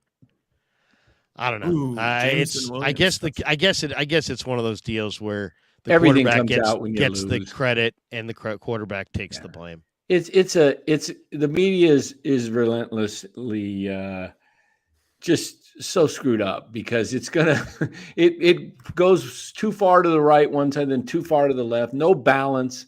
It's like this is his first loss, and the kicker missed a 41-yard field goal as time basically expired. So. This was his test, and he completed 44% of his passes. Would you be saying the same thing if Moody makes the kick? Yeah, it wasn't a good game. You'd be saying he won in his It wouldn't down be as game. loud. It would still be the same. He still completed 44% of his passes. Everything would be the same as far as the talk would be, hey, Purdy is not this, but he got him down and they won the game. Now, but why one game on the road in the rain against the number one defense in the league, he completes 44% of his passes.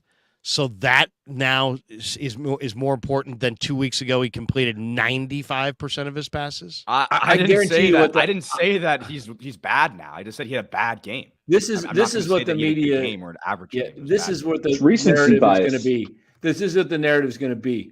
Told you he's a part of the system. He didn't have his weapons in CMC and Debo, and he looked like an ordinary quarterback. Yeah. Well, that's what it's going to be. But also, there's so much confirmation bias. All of these hyenas have just been waiting this whole time to get some evidence on their side so that they can then reinforce it.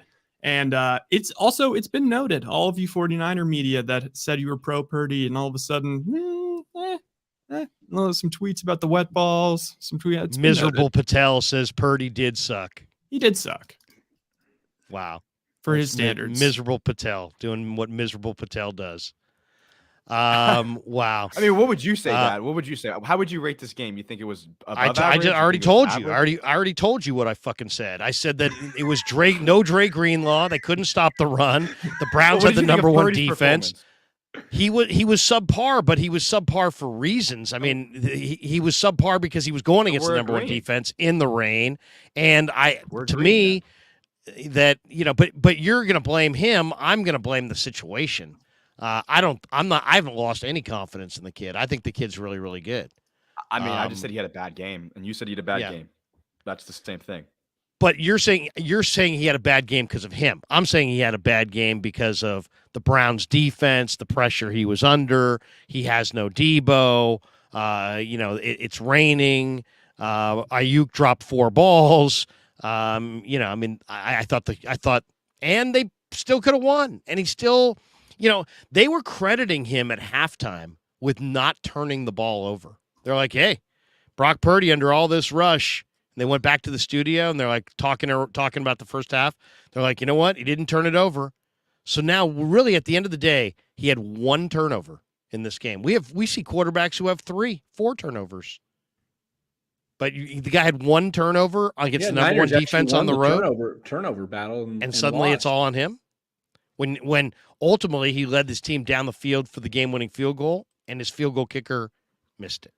I will say, I think some people, not me, but some playing the role of some people, if they wanted to get in an argument about that, would say, okay, so you're blaming the system and the poor performance around him for why he poor today. So in that case, do you mean that when he plays good, you're saying that it's because of the good around him, the good system? I'm just saying that, it's easy to put it all on Purdy's lap when in reality, you're going against the number one defense. You don't have, and it's wet, and you're on the road, and you don't have your weapons, and your left tackle goes down, and your defense can't stop the run.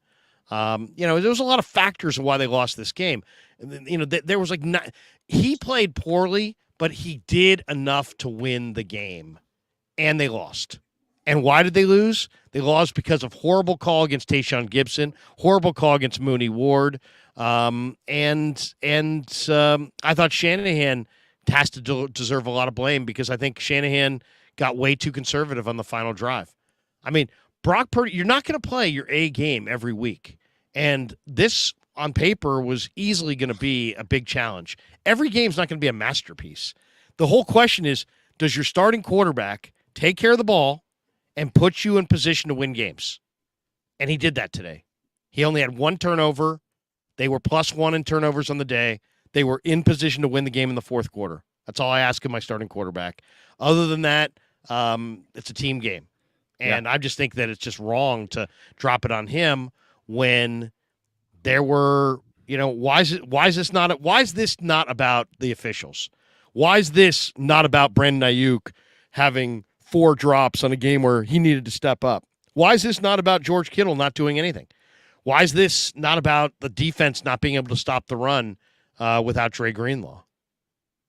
I think it's because like the argument has become like Brock's been so good that the argument has been like Brock is just good in his own right. Like they're winning as a big result of just Brock being good. Adversity, yeah. And a lot of people that are negative towards Brock say, yeah, Brock's been good, but Brock's only been good because everything's been perfect around him. And then this is like the one game when things weren't good around him and he had to face some drops and all that stuff. But end of the day, who really gives a shit? Brock's a great quarterback.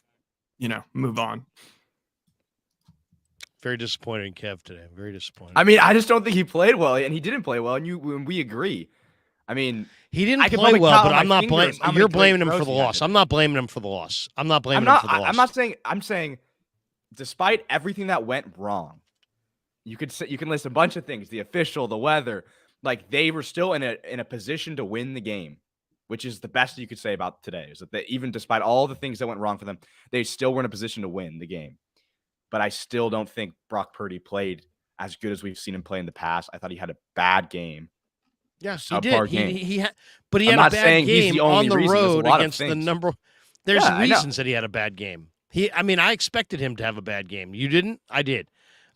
He's going against the number one defense on the road. In a week where the Niners were going to be flat, and then he didn't have his weapons, and then his left tackle went down. So I don't know. I mean, he's definitely one of the reasons they lost. One of them. I think so. I really do. You think another quarterback would have played better? Sure. In these conditions. I mean, sure. I honestly just think he was one of the reasons. You could probably list like 5 to 6 reasons why the Niners didn't play as great today, and I think Purdy's one of them. It's my opinion. I only thought he really missed like 3 or 4 passes. I mean, he had the one pick. I wouldn't put this one on Purdy. I'd put this one on the 49ers. I'd put this on the head coach. I'd put this one on Jake Moody. I'd put this one on the refs. I'd put this one on the run defense. I'd put this one on Brandon Ayuk before I'd put it on Purdy. I'm not saying Purdy was good. Believe me, I know. I watched the game too. I saw that he wasn't great. But to me, he's like the 4th or 5th reason they didn't win this game, not the first. I think they could have had a little bit more play calling where there was a little bit more play action where Purdy was able to get out away from the pocket. It seems like he was not as quick today, eluding guys when he did get out of the pocket. It looked like there was times there could have been plays set up for him to run, 6-8 yards, just get down. I think Kyle could have put him out of the pocket a little bit more, which would have forced Cleveland to they were putting pressure on him all day. And it was like he was throwing off his back foot. He was throwing quicker than he wanted to. It's why his passes were just off the mark. The fact that Cleveland was just crashing in, I would have tried to get some plays on the outside more, whether it would be Purdy or reverses, something to do to slow Cleveland's pass rush down. A few more screens. I know that when they took CMC out, their run game was non-existent today. They could not run.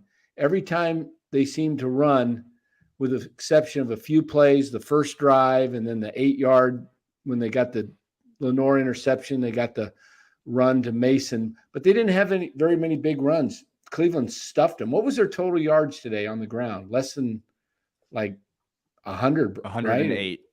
Was it 108? So 4.3 a carry though. Yeah, it just it just seemed like that. I don't know. Brock just didn't.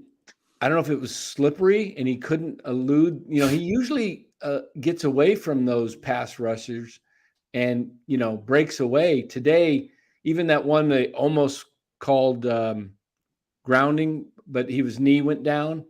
He couldn't. That's a play he normally gets away from, and it's probably just because it was slippery.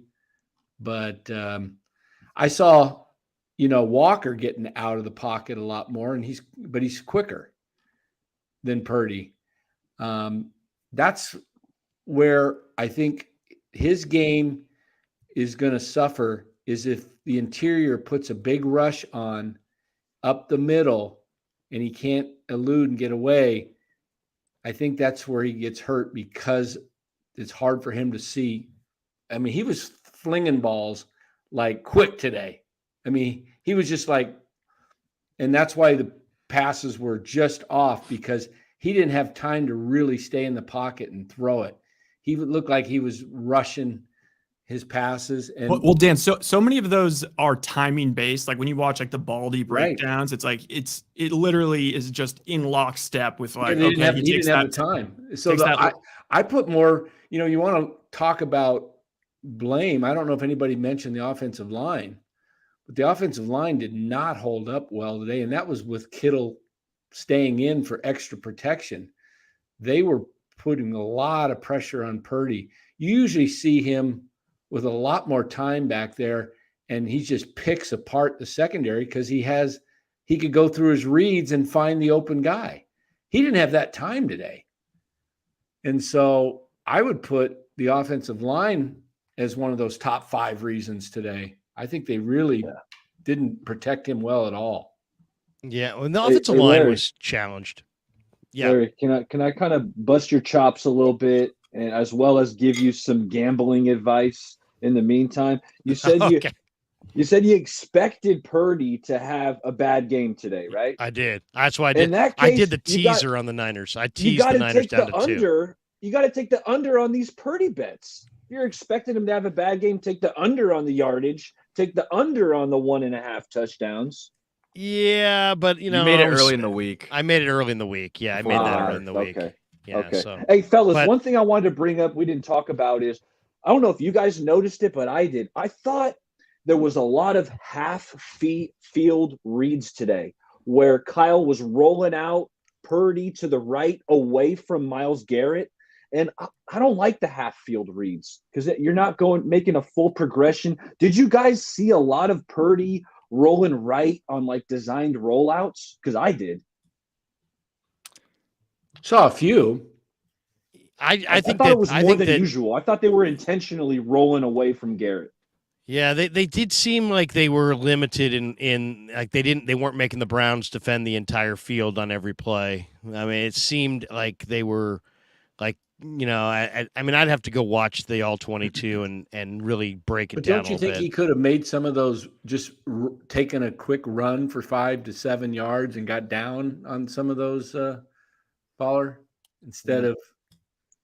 That's not his game, though. Purdy uses his mobility to kind of extend the play and throw it downfield. He's a playmaker. His first inclination isn't break the pocket and gain positive yards with his legs. He breaks the pocket and he's looking to throw it downfield. How about that one play where they, what's drawing a blank again? The punt returner. What's it?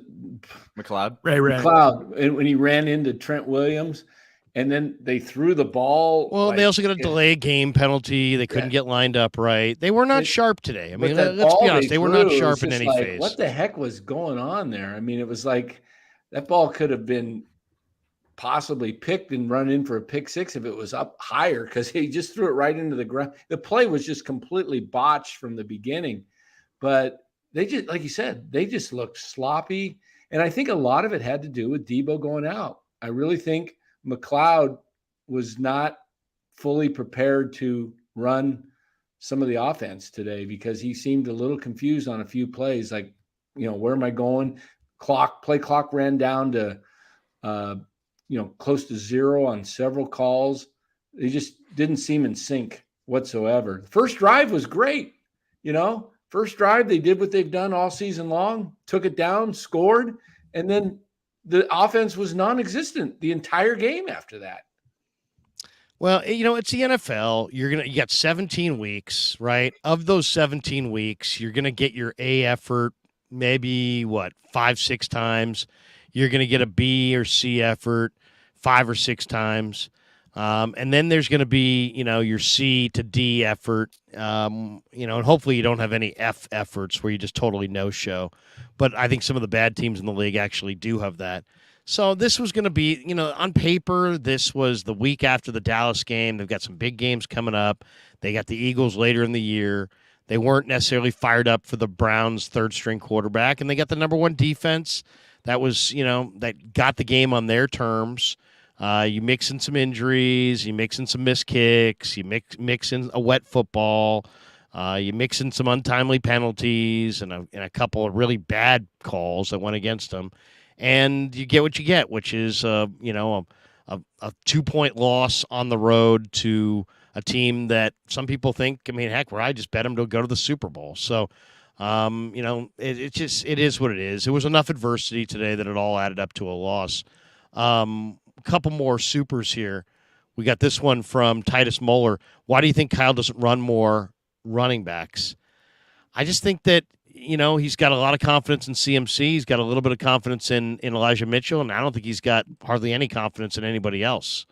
Titus says, what's the chief factors behind Purdy's bad game? Good defense, wet football, lack of weapons, a lot of pressure. It's a team game. You can't do this all by yourself. He doesn't have his weapons. I'm not making excuses for him, and this is what happened today. His D-line, the D-line he was going up against was great. The defensive backfield, the number one pass D in pro football. I thought the game plan was shitty. To be totally honest, you're going up against the number one pass defense in the league. You should have had quite a few more runs than passes in a game that was close. The game was close, and you had more passes than runs. So I didn't like the game plan. Especially after CMC went down. It's like, hey, you know what? Just run power. Run your power back who's fresh. Brock was not sharp, but I thought there were reasons for that. Let me throw this one out. Fish and Chips, 40 years since a Cleveland win. Next time, right? Hicks became a YouTube member. Hicks, welcome aboard, brother. Good to see you. WTM says, lost confidence in Moody. Though he's Justin Tucker. Yeah, I don't know if he's Justin Tucker. I wonder how many people will, it doesn't take a lot for the public to lose confidence in the kicker. Remember McPherson, Evan McPherson, the Bengals kicker, that year when they made the Super Bowl run? He had a few games where he was missing extra points, missing game-winning field goals, and then he just really got it together, and he was a rookie kicker as well. Positive spin. It's all mental. Another super here from Fish and Chips. Why are play callers not criticized today? Today is the day. Yeah, I just did. I didn't like the game plan at all. As far as the actual play calls, I'd have to go dig a little deeper, but and look at what what actually was called. I haven't gone into that level of review yet. But Vish pissed off Brother Bob says, I joined because I don't see DB or JP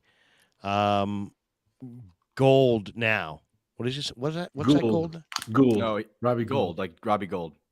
What's that little emoji? Like call him. Oh, now. call him. Oh, I got you.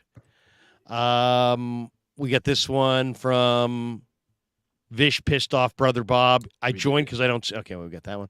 We got this one. Purdy's pimp. You said it would be a blowout. I did too. Pissed. Yeah, I thought it would. Early in the week, I was thinking blowout, but then I didn't think it was. When I said blowout, I was looking at weather conditions that said it was going to be dry. In the rain, and then once there was no green law. The green law thing affects the Niners' run D. If you can't stop the run, it's a totally different deal against the Browns. Eagles are in a close one with the Jets. Don't 14-12. Yeah. Well, yeah, that was the next thing I was going to say to you guys. The Jets in that one. Vish, Brother Bob says, safe to say CMC is the engine and MVP of our offense. I don't know about that. We got this one from Brother Bob. Kevin, good to see the best Krueger again. Yes. Look at that. System. Brother System Bob. child. Yeah, he's a system child. He's a product of the system. Anybody, I could plug in anybody here. I got other boys in the house. If he can't go, I got other guys sitting right over here that could do it. Are you kidding me? I got like 3 other guys over here. I have running back value. You guys get out of here. I'm subbing him in. Oh, wait a second. Look at this. One sub away from 26,000. Is that true? think you already hit it now. We already hit it? We went from 25,000 to 26,000 in 1 week. That is the greatest week in the channel's history. All right, one more here. Bay Area Baller from Fish and Chips. Bay Area Baller of the with end Alec Iomino. Oh, he's talking about the Stanford receiver. Oh, number 13. Oh my God. He looks like T.O. Did you see that guy against Colorado? Did you see the catch? He took it off Hunter's helmet. Just pulled it right back. That was a crazy game. Who knew Stanford could do it? All right, guys, let's go around the league. What surprised you around the league today? Let me just update you on what happened, and then you guys jump in. Ravens won in London, 24-16 over the Titans. Commanders beat the Falcons 24-16, 300 yards passing for Desmond Ridder. Vikings went to Soldier and beat the Bears 19-13. Justin Fields got knocked out in that game. Bengals ousted the Seahawks in Cincy 17-13 to get back to 500. A lot of people think the Bengals are a Super Bowl contender. Dolphins trailed 14-0 to the Panthers and then came back and smoked them 42-21. Raheem Mostert had 2 touchdowns in that game. 3? Jags, he had 2 on the ground. Jaguars 37-20 at home over the Colts. Gardner Minshew threw for 329 in the loss in that one. Texans, break up the Texans. They were one of my surprise teams. I had Texans in Denver, so I went 1 for 2. Texans are 3-3. They beat the Saints 20-13. Wait. Hold on. Get this thing on ESPN's. There we go. Shut that up for a second. Chiefs started the week Thursday night with a 19-8 win over the Broncos. Cowboys and Chargers go tomorrow night at SoFi. Steelers and Packers bye week. And tonight, Bills and Giants in the chase and get back even game if you lost betting today. Bills are 15.5-point favorites over the G-men. And then the afternoon games, Lions, guys, are looking great. They're going to roll to 5-1. They're up 20-6 with the fourth quarter just about to start in Tampa. Eagles are 14-12 at the end of the third quarter against the Jets. Rams are beating the Cardinals 16-9. Raiders are beating the Patriots 19-17. Man, we may be seeing the end of Bill Belichick in New England. They're going to drop to 1-5 potentially if they lose that game. What's your guys' big takeaway? I mean, the surprise of the day, I guess, would have to be Eagles barely getting by the Jets. Eagles were leading 7-0 early in that game, but the Jets came back. Jalen Hurts has thrown a pick. What? Yeah, a pick. Oh, get rid of him. Run him out of town. He's awful. He threw a pick. What else has happened in that game? Looks like Eagles have 3 sacks. Jets have a sack and 3 hits on the quarterback. What stands out to you guys today around week 6? I'll say this. I nothing really surprised me other than the Niners losing so far. I took the Jets in an upset. The rest of the games have gone pretty much like I thought they would. In a nothing burger game, I took Atlanta over Washington. That's the one glaring thing I missed. But the rest of them are nothing really surprised me. I guess just seeing the Niners go down to Cleveland. I really didn't expect them to lose with Watson being out of the game and PJ. Well, you know what, Dan? Let's talk about that game. No, I'm kidding. All right. But that's really it for me. This as far as a real surprise. I'll be interested to see the final quarter of that Jets Phillies Eagles game, and but probably the biggest surprise today is Alyssa Nacken was interviewed for the manager's position for the Giants, and the clown show continues. Okay, that's all I got to say. There you go. Maybe she'll get the gig. All right, I'm going to jump in here. I'm going to say the biggest surprise for me personally was the Jags just beating the hell out of the Colts. This was just an all-time bad spot for the Jags. They were in London for 2 weeks, got acclimated. I thought it was a little bit of a faulty W versus the Bills. I mean, Josh Allen, the reports came out that he didn't even sleep on the plane ride over, and the Jags had 2 weeks to be there and just had a lot of nonsense going. I was like, you know what? Jags are coming off 2 weeks in London. They're coming back home, and then they have a Thursday night game. So just an all-time bad spot of bad spots. And I was like, the Colts, now they've got Minshew. Minshew's got a week of practice where he knows he's the starter. Give me the Colts to win this game outright. And the Jags just handled business. They beat the hell out of them. Minshew looked terrible.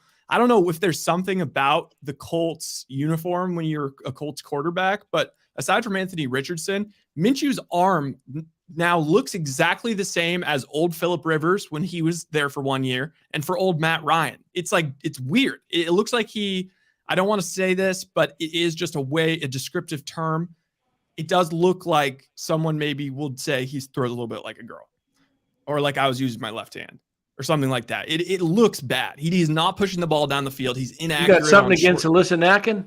No, hey, okay, I'll end it there. I shouldn't have said anything. But anyway, I'm impressed by the Jags. You know what? They're legit. And with the Niners, you look ahead at their schedule. I believe they play at Jacksonville after Minnesota. After the bye. After the bye. So yeah, I mean that's a real game. I like Jacksonville. They got weapons at every, like the Niners. I mean, they do, and their defense. They've got Ridley. They've got Kirk. They've got their defense was the big Jones, thing I had a question mark about, and their defense has been showing up. Other than that, Bengals took care of business versus the Seahawks. That's pretty. I mean, that's just, they're starting to get rolling. And then, damn man, the Lions. I hammered them -3 because Vegas still hasn't quite adjusted them enough. They are a top 4 team in the NFC, and they are just beating the hell out of the Bucs now. It was -3, and they're just taking care of business, which is exactly what a really great team should do on the road. Goff is historically not great on the road, and they're still taking care of business. Defense looks great. So undefeated on the road so far this year. Kev, brother Bob says, Kevin, talk more. Your opinions are way better than your old man. Thanks. I was just thinking about this when we were all talking. My biggest takeaway is probably the overall trend between the two teams that I'd say the 49ers are, what are they? I would say like their biggest rivals in winning the Super Bowl, the Chiefs and the Eagles, both look pretty mid this week, at least offensively, pretty mid. And as I was looking at that, I'm pretty sure Herz just threw another pick. So, yeah. Another pick? Yeah. Well, so, I mean, maybe get rid of him. Those offenses look a little bit more human. Maybe he needs to go. Maybe maybe it's time for Tanner McKee. Maybe it's time for Tanner McKee. Go ahead, Baller. My biggest surprise outside of the Niners drop in this one, I'm looking at DeMeco Ryans and the Houston Texans. I mean, this team is 3-3. They pulled out another win today. CJ Stroud has surpassed my expectations for his rookie year. I mean, that Texans defense, not a lot of talent, outside Will Anderson, but hey, DeMeco, they hold the Saints to 13 points. Biggest surprise, the Houston Texans are 3-3, and DeMeco's got these guys playing ball. I picked them today over New Orleans. I thought they would win. Dan. I thought they'd win at home. Let's give a little golf clap for Dan. He picked something. Thank you. It's a man who just ripped Alyssa Nacken. That's not right. Sac State, by the way. Okay, a couple super chats, and then we're going to welcome JD to the mix. Brother Bob, who's him and Kev need to get a room at this point. He says, in the rain, not a monsoon, didn't rain in the second half. Trey Lance fans would have called that a monsoon. Let's see. Here we got this one. Brother Bob, Kevin doesn't like that old man say you're a system son. Okay. He's not a system son. He's a good kid. He needs work, but he's a good kid. Brother Bob, Purdy's pimp will be 100% Brock Purdy. Looked like buns today. Buns? Hope he rebounds. He's unloading the clip today. Look at that. Brother Bob. He's going with the pissed off brother Bob. Titus Moeller. Larry, would you say Kevin's bad day today is because he's a system son, or would it just be that he's going up against a great defense, a great defensive Purdy? Exactly. That's good. That's a good one. Yeah, that's a good one. I can rip Kevin. You guys just can't. Here we go. And then we got this one. Pissed off brother Bob. Titus, Kevin doesn't have bad days. He's the real deal. All right. And then Titus comes back with, I agree, the Krueg show has no bad days. Thank you. Thank you, Titus. Good to hear from all you guys. We welcome in John Dickinson, who just is on the heels of appearing on the 95.7 The Game post-game show, similar to this show, except maybe a little smaller. Now, JD, what's going on? How's things going? What'd you think of the performance? Who's to blame, damn it?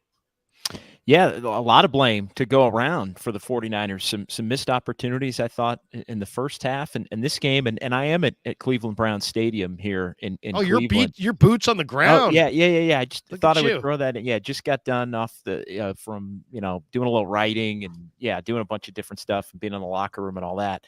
But it was a colder day, California cold, right? 50 degrees, a little wet. Didn't rain a lot, but it rained at different points in the game a little bit. There was wet football for some of it. Again, these are not excuses, just kind of setting the tone for the day. And, I said it to you guys last Sunday night. I thought this game had the potential to be a tough game for the 49ers going up against the Browns defense, let down off of the emotional Cowboys blowout victory. Not that they overlooked them really in any way. I mean, they came out and they did what they've done all year long, which is score a touchdown and get ahead. And I thought this game was going to be closer than people thought. I didn't think that with PJ Walker at quarterback that the Browns would actually be able to win it, but it was sort of a perfect storm of things where some missed opportunities, a lot of penalties. I thought the Browns matched the 49ers' physicality. The Browns were able to run the ball on them, and they just kind of hung around in the game. I thought if the Niners could have, added another touchdown in the first half, once they jumped out to the lead, maybe they could have played the game from a more significant position of advantage. And then once they couldn't, as the game progressively went on, the Browns defense took it over. The 49ers offense struggled. 49er players were getting knocked out of the game. And the Browns, I thought, gained some confidence as the first half went on and the second half began that they could actually win the game to the point where when Walker throws the interception and the 49ers take the lead, that they were able to go down and win the game again, which is another thing that I just would not have expected at that point when they had to score a touchdown. Now it turns out they ended up with 2 field goals and that they didn't have to score a touchdown, but they were able to get down there in field goal range, multiple times to win the game. Brock Purdy didn't play well. I mean, just flat out didn't play well. And my overarching thing, and I'll just kind of kick it back around to you guys on this. My overarching theme is, and I think I mentioned this to you guys a few weeks back, it's the notion of like, look, Brock Purdy to this point in his career has checked every freaking box possible as far as things he can do on the field and skill set and all that. But we're still learning about him, right? We're still learning because he has played so little. It doesn't mean that, he's going to turn into a pumpkin or anything and it's going to be not real. Like, I'm not going down that road, but we are going to learn things about him over the course of a full season. What are the types of defenses that give him problems? What are the types of environments that give him problems? There's a lot of Niner fans here. This was a good, energetic crowd. I was impressed with the Browns fans today. They were into the game. I think it was a hardy group that's seen a lot of losing football over the years, so they were just appreciative of a competitive game against a team like the Niners. So they were kind of getting into it as the game. It just kind of took on a life of its own, and then the 49ers, shorthanded in the second half, had to go try to steal it, and I think that's what it would have been. I thought Fred Warner after the game said, the Browns deserved it more today, which I think was true. I think if the Niners win, they would have stolen it. So it just kind of, we're learning, like, is the wet football a thing, to bring it back to Purdy? Like, maybe not, but it's something interesting. This was probably the coldest game he's played in, if not the coldest, top 2 or 3 coldest games. Again, California cold, it was like 50, not like 10. But and a little bit. So just we're learning new things about Brock Purdy, because every great quarterback still has weaknesses and still has bad matchups and still has teams that he plays worse against compared to other teams, or styles he plays worse against other teams. So we learned a little bit about that as far as Purdy goes. And then here's just the last quick thing. Jake Moody's got to make the 41-yarder. And I thought the miss on was it a 50-yarder earlier in the game? 54. 54. I thought that was the first like real kick that he's like. I think he's again checked all the boxes to this point, but I thought that was the first real. Hey, in some elements, it's not a gimme. Like you miss a 54-yarder, all right, fine. You missed a 50, like no big deal there. But it was the first kick that in a little bit of a hostile environment, in a game that was close with some elements, although it wasn't crazy elements, but it was a little cold and it was a little wet, and he misses that one. That to me, I thought, okay, well, let's see how he handles this thing if it comes down to the end. You can't miss a 41-yarder. Like if it had been a 54-yarder he'd missed, I'd be like, hey, nothing to see here. He's a rookie you can't miss a 41-yarder. And the Niners maybe, we could I'm sure you guys have discussed, did they bungle it a little bit at the end? Should they have run another play? Should they have tried to get a little closer?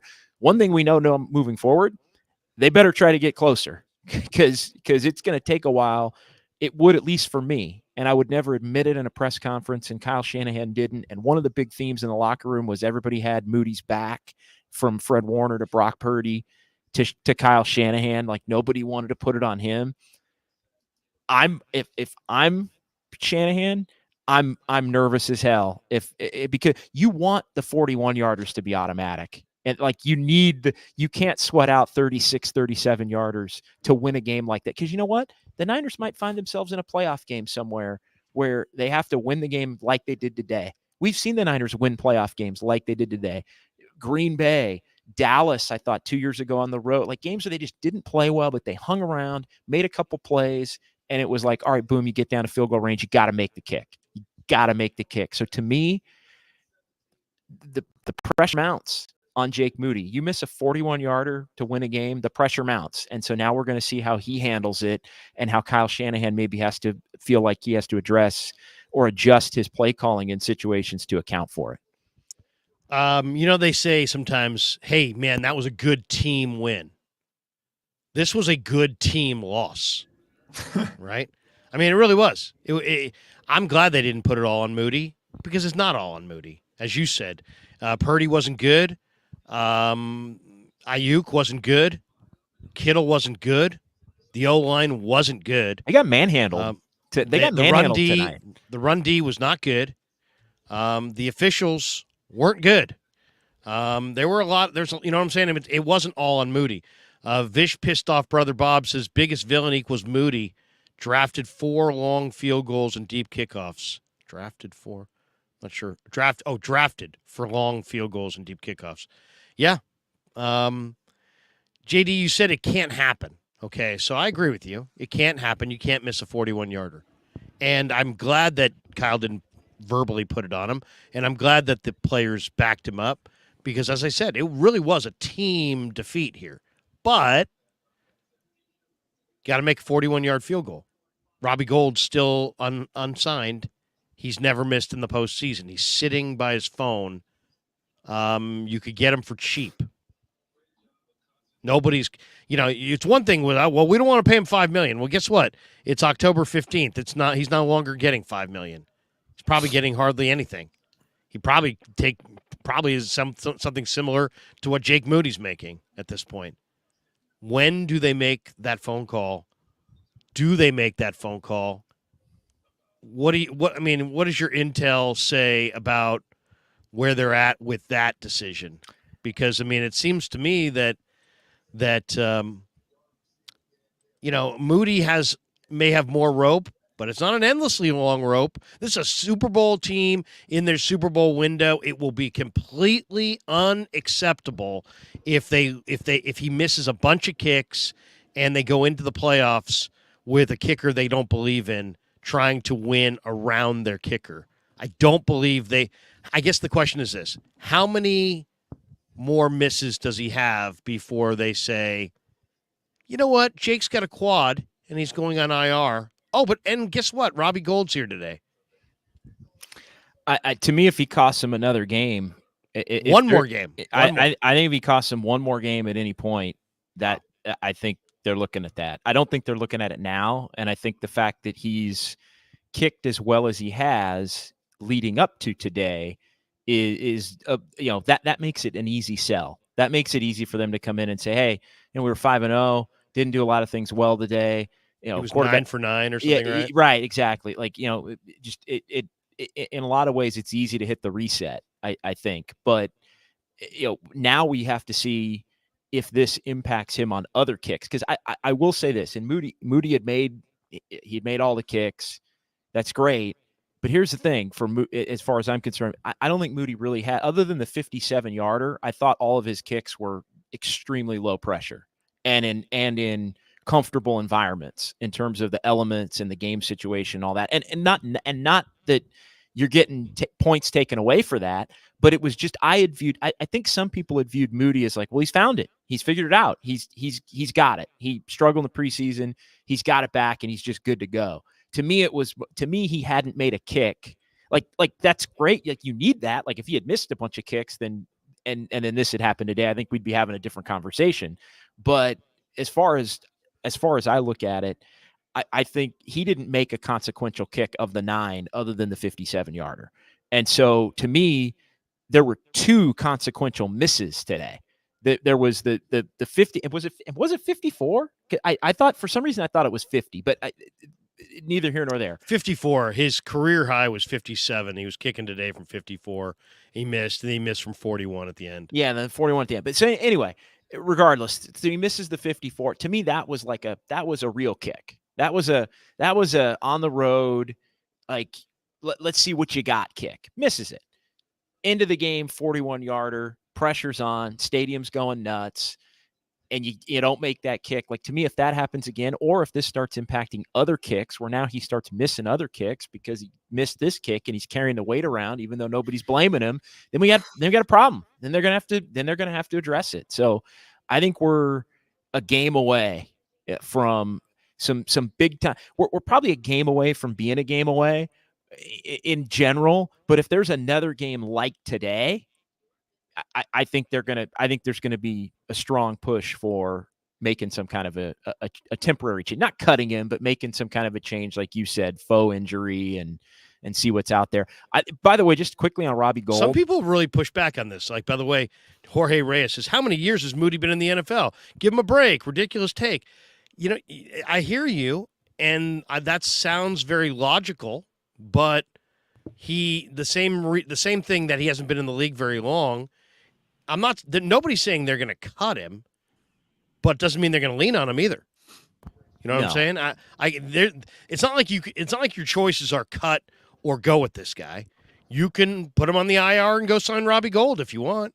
You could do whatever you want. Just could you imagine? And I know you guys have probably all thought about this, but could you imagine the 49ers having a 14-3, 15-2 season, and they get to the playoffs after everything that they've been through the last 4 or 5 years, and the biggest game of the year, Super Bowl, championship game, whatever, divisional game, any kind of whatever, name your playoff game, comes down to a 40-yarder and the rookie kicker misses it, and every single thing of this season that was the get back year off of last year, and Purdy, McCaffrey, and this is the year, and it ends because the rookie kicker that you spent a 3rd-round pick on can't make again, not a 50-yarder, 54-yarder, can't make a 41-yarder. Like to me, you can't let that, you can't let that happen if you're the 49ers, even have a chance to happen, in my mind, if you're the 49ers, if he continues to show signs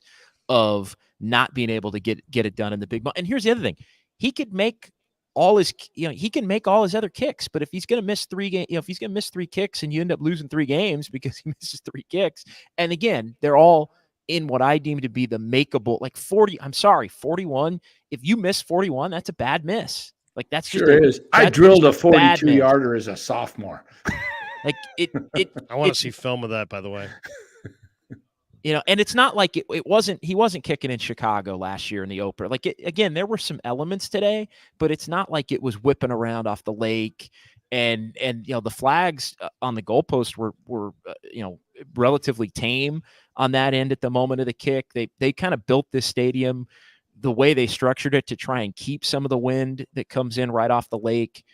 from getting in, but so it wasn't like it was, kicking a candlestick or in the old Meadowlands or something, back when the Giants and Jets played there. This was a kick that should have been made.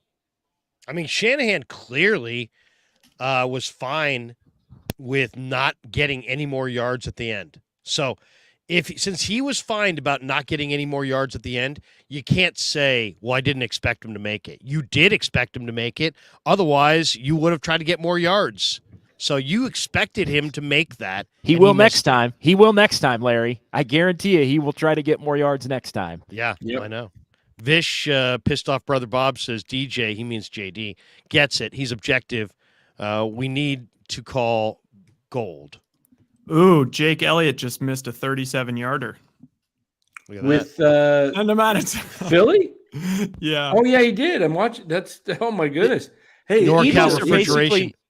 The Eagles are basically playing the same game the Niners are playing today. I know, against the Jets. Well, it kind of shows. I mean, you can't get up for every game in the NFL, and that's just the way it is. The Niners have had some awesome teams. Have they ever run the table? Never. NorCal Refrigeration says Mike Kofor flashbacks help. And we got this one from WTM. Number one Purdy fear is hope that the seventh round never shows. All I would say to the people who are anti-Purdy, did you expect him to win every game? Did you expect him to win every single game he plays in? No.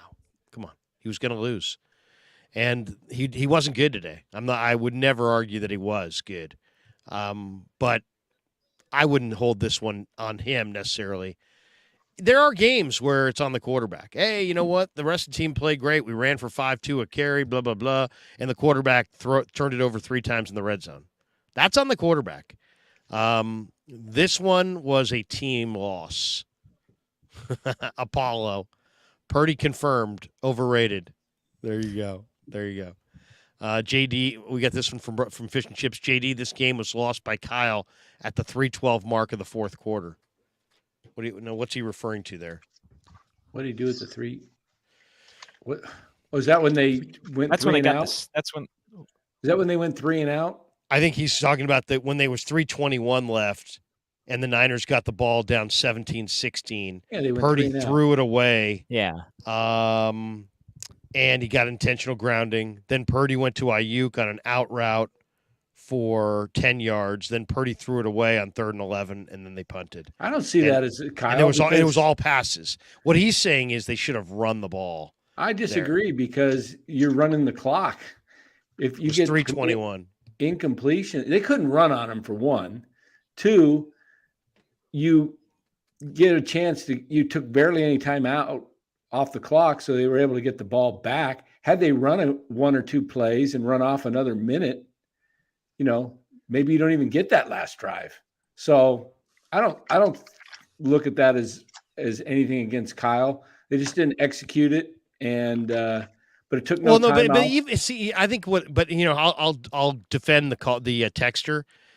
He feels buoyed by the fact that Greg Olsen said, that's your 4-minute. Remember on the broadcast, he goes, that's your 4-minute offense, 3 passes. I would have run the ball here, So I think that's also why he's saying that in the text, because he heard the announcer say that as well. I mean, it was 3 passes. You did have 3+ minutes. You started on your own 25. You could have run the ball a little bit instead.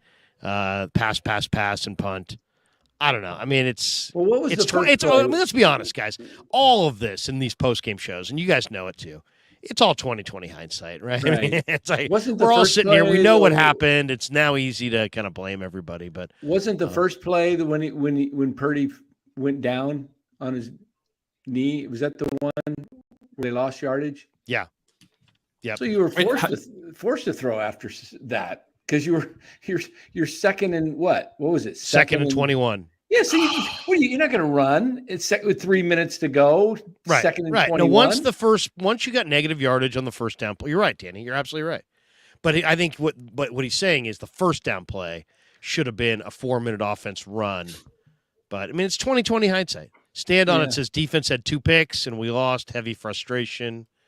Fish and Chip says win was winning 17-16, not losing. Yeah. By the way, another similarity in this Eagles game, Yeah. Lane Johnson got rolled up on, and he's out of the game. Looks like probably similar right tackle, ankle sprain or high ankle. I'm not sure.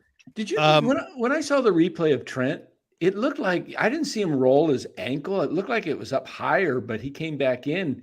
Did they say anything, JD, afterwards? Was that a high ankle, or what'd they say after the injury report? Yeah, Trent did speak, and he said it was he didn't get in. He said it wasn't feeling good. I think it was more the ankle. He didn't say high or low, but it was the ankle. And he said, hey, this is the NFL, and I'm going to try to grind it out for my teammates going against 95. And he mentioned Myles Garrett specifically, and also said, hey, it wouldn't be fair to let Jalen Moore have to go in and handle that situation. So he just manned up. And you could tell pretty quickly that he from watching the 49ers sideline, and I was on the stadium side that was the 49ers sideline, you could tell that he was definitely going to give it a go. And Trent Williams typically, he will always give it a go if he has. Yeah. I mean, I just hope it's not like it was a couple of years ago when he against the Rams, where it was that high ankle and No, and it may. And honestly, it may be something that's worse tomorrow. It sure looked like it on the replay, because it looked like it was way up. I watched specifically to see if his ankle rolled, and I didn't see it roll. Did Shanahan say anything or provide any data at all on the injuries as far as going forward? If any of them are serious or any of them are, what did he say about the injuries? Usually he starts his presser with the injuries. Yeah, anything there's revealing about Debo, CMC, Trent, anything? Yeah, he didn't. There was, Trent came back in, and Trent addressed it himself, as I just alluded to there. But yeah, no, Debo. The only news was just the X-rays being negative on the shoulder, and there's going to be further testing coming up tomorrow. But it sounds like they feel like Debo's going to be okay. McCaffrey, the oblique, there wasn't anything specific. McCaffrey did not speak to the media. He took you get an out if you're an injured player that doesn't finish the game. You're not required to speak to the media. So McCaffrey took the out and didn't speak to it. And Shanahan didn't have any information on McCaffrey. But the one thing he did add was he said oblique rib. So, we're thinking oblique, and McCaffrey came back for the one play and then ended up calling it a day and going to the locker room at that point. So stay tuned on that. So oblique and rib are a little bit different. Is it a muscle, core type of a thing, or is this something where he's got, a cracked rib or a bruised rib or something like that he's going to have to try and either play with or rest up or rest up and then play with. And, that's one of those things, obviously you can shoot it up, but we're probably a little early in the season for that at 5-1. We're 2 hours and 32 minutes into this live stream. We're going to cut it here in a couple minutes, but I just do want to get two thoughts out. One, JD, one of the things that we talked about was what's going to be the primary talk around either locally or the country tomorrow. There's lots of blame here. M. Patel in the chat said Purdy sucked. Purdy was trash today. So he's focusing on Purdy. Other people, Kev focused on Purdy. Some people will say, hey, emotional letdown. Other people will say, no, Dre Greenlaw, they couldn't stop the run. Some people will point to the injuries. Some people will point to the fact that, Schwartz owns Shanahan. He's 9-1 or whatever against Shanahan. They had the number 1 D. Some people are going to point to the Ayuk drops. People will point to the Kittle being a non-factor, the terrible calls against Gibson and Mooney Ward, the missed field goals, the Shanahan conservative play calling at the end when he could have gotten more yardage. What do you think's the primary tomorrow, locally and nationally, as far as whose feet get held to the fire the most for this loss? I think it's going to be a re-examination of Purdy, just because Purdy got all the flowers and then some last week with the game that he had on the national stage against the Cowboys. So nationally, I think it's going to be questions about Purdy and just continuing to dissect that, because I think the quarterback always is a huge part of the discussion. But I think locally it's going to be a lot of Purdy was bad. Let's not panic. I think the officials are going to be a huge topic tomorrow. I think Moody's going to be a topic. I think concern over Moody is going to be a big topic tomorrow. And, just the notion that, the 49ers, once they get into some of these tight physical games, I think their ability to win them, I think, or when things kind of gets, because it really was a perfect storm. I mean, the injuries and the calls and Larry, you laid it all out, and Purdy not being good and all of that. So I also think there should be some discussion of, hey, McCaffrey and Debo, weren't there, and the Niners offense against an excellent defense looked ordinary. I thought that, the Niners didn't win at the line of scrimmage today. I thought the Browns were really taking it to them. They pushed them around and ran the football on them as the game went on, which really helped them set up those final 2 field goal drives that won them the game. And I thought, there's also, and this is me, and I'll leave it at this. I thought today also is an example of just how freaking good the 49ers are and what it took to beat them. When you name all these different things, Larry, that you just did, all these 10 different things, my overarching takeaway is, and they still, if a guy makes a kick that he should make, that they win the game. And we're talking about 6-0. And I think that the chatter at that point is, maybe like, can anybody beat this team? Because I said a few weeks back, the Rams game, I thought, you got to play almost a perfect game to beat the Niners. The Browns surely didn't do that today. But, I mean, the Niners played not their best game in so many different ways, had some, things go against them with maybe the officiating, maybe the injuries, all things that happen, not excuses. But you could say, hey, these things went against you, and you still are a makeable kick. I mean, it wasn't like this was a 60-yard kick that they were trying to flail at, for a Hail Mary at the end of the game to win it. It was a makeable kick. And I do think the Browns deserve to win the game. I think if the Niners had won, you could say they deserve to win the game. It's not like but they didn't. And then when they didn't, you can go back and say, you know what, they probably didn't deserve it. So, yeah. All right. Last question. When we just empty the supers here, Aaron L says, can you see the Niners getting an O tackle at the deadline? I don't. I just don't see one being available. If there was one, I could see it. I just don't see it. Vish, pissed off brother Bob, says Chubless and Sans Watson, the Browns beat us nuts. WTF. I know. It's the unpredictability of the NFL. We have this one from brother Bob. He says, JD, you think CMC equals the engine and MVP of our offense? Yes. Okay. Short answer, yes. I've been on that from the jump. I mean, and that doesn't take anything away from Purdy. So don't take it that way, because that's not that. But to me, McCaffrey's the straw that stirs the drink. You take him away, and then you've got a chance at maybe taking some other things away if you're really good up front, like the Browns were in this one. I think McCaffrey is the guy.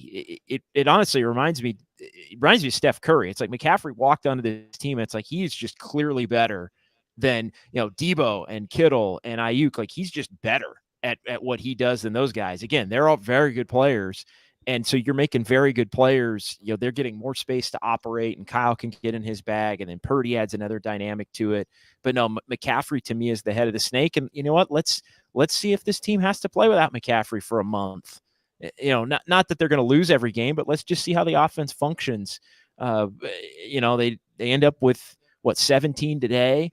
I've been on this. I think if McCaffrey's out, it's going to be, they're still going to score points. They're still going to be a good offense, but it's going to be a lot more of a struggle, and it's going to look, I think, more like it looked at times with Jimmy Garoppolo at quarterback over the years, where it was a lot of hits, but also a few more misses in some of these moments.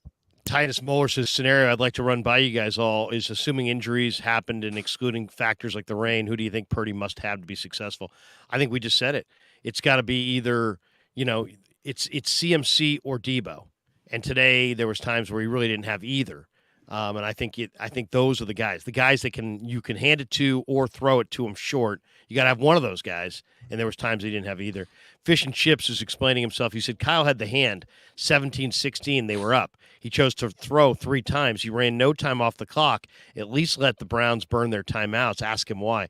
Did anybody ask him why he didn't force the Browns? Picked off by the Jets. He's going all the way to the 15, to the 8-yard line. Oh, my goodness. Herz just got picked off again.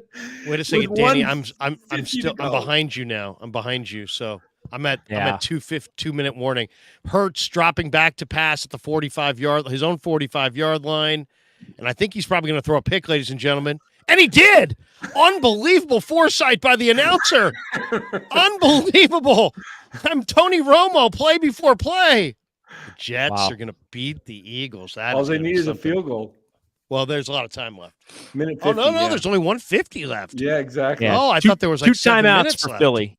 2 timeouts for Philly. God. Better punch it in. Well, we'll monitor that as we and 4 turnovers for Philly, by the way. 3 interceptions, 4 turnovers. Wow. The coach weighs in too. Coach, what's going on, Coach? Good to see you. Coach and I stream on Saturdays. If you're looking anywhere but the offensive performance in this game, you're fooling yourself. Defense did their job. Browns had more penalties and more injuries, plus our 2 picks. This is on the O. Do you guys agree with the coach? 100%.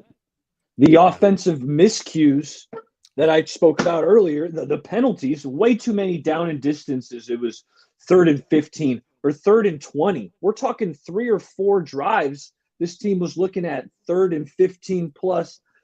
You've mentioned the drops by BA, Larry, the offensive line, not a sharp performance. Purdy's missing throws like the McCaffrey wheel route that should have been a touchdown. The interception. McCaffrey, after the first drive, was non-existent after that first drive.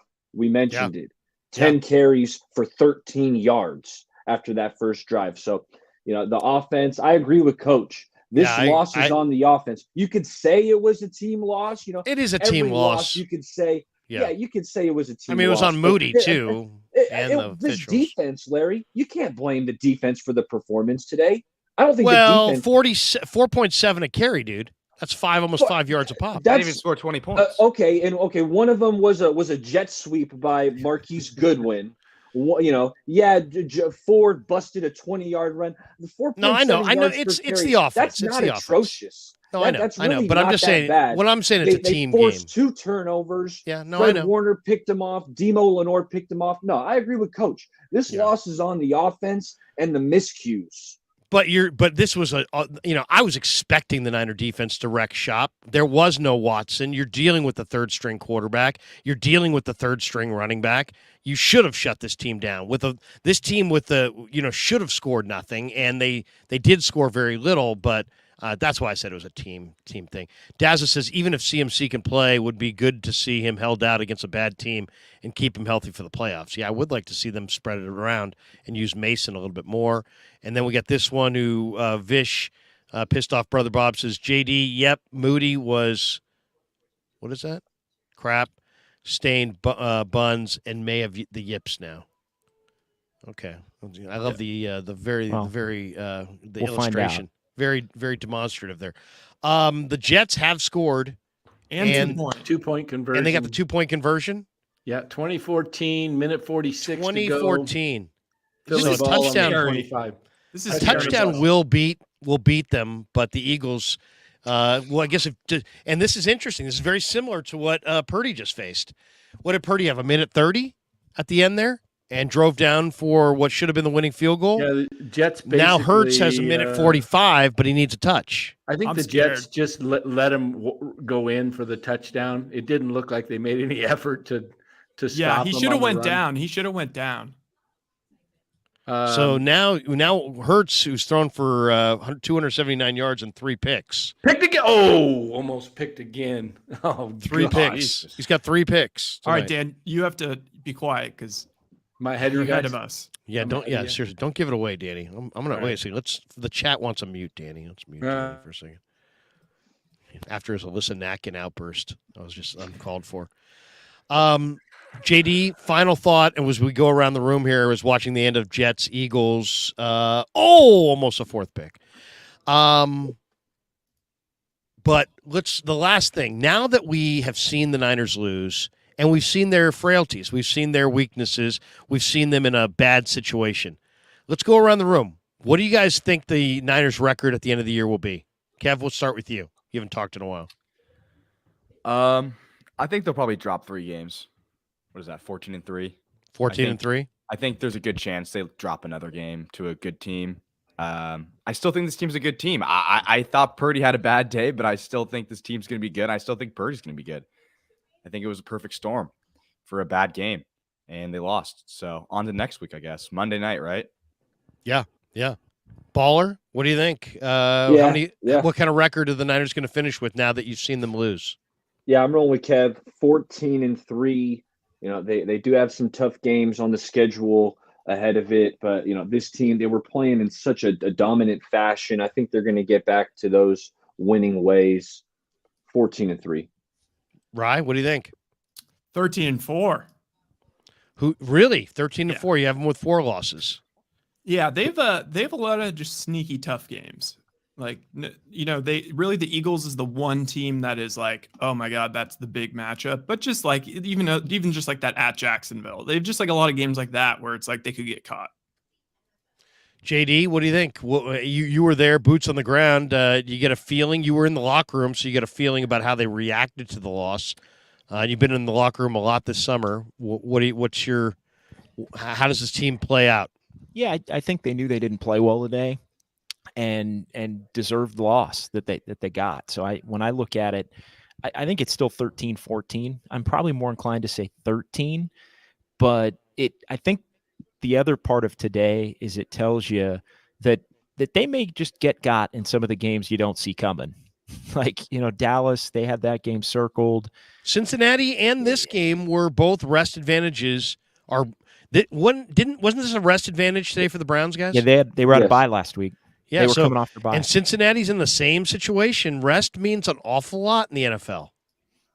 Yeah, so I think 13, 14. I think the injuries lead me toward 13, right? Because the Niners have been relatively healthy, but now it looks like maybe no McCaffrey for a bit, maybe no Debo for a bit, and that could lead to maybe an extra loss here along the way. So yeah, I'll say 13 or 14. Eagles are 4th and 8, and Herz is going up top, and I was going to say he's picked, but he wasn't. But it was incomplete, and the Jets will pull the upset. Danny, unmute Danny for a second. It's a better show when Danny's muted. Have you noticed that? Danny, now that you're back, what do you think? What's the Niners' record going to be? I'm in denial. 17-0 still. 17-0. This didn't happen. The refs blew it. They're going to review it after tomorrow. You do that when you're like 10 years old. They didn't lose. I say 14-3. Yeah, I think you guys are right. I could see the Bengals being a loss. I could see the Eagles being a loss, and I could see maybe one of those Seattle games being a loss. So it's 13-4, 14-3.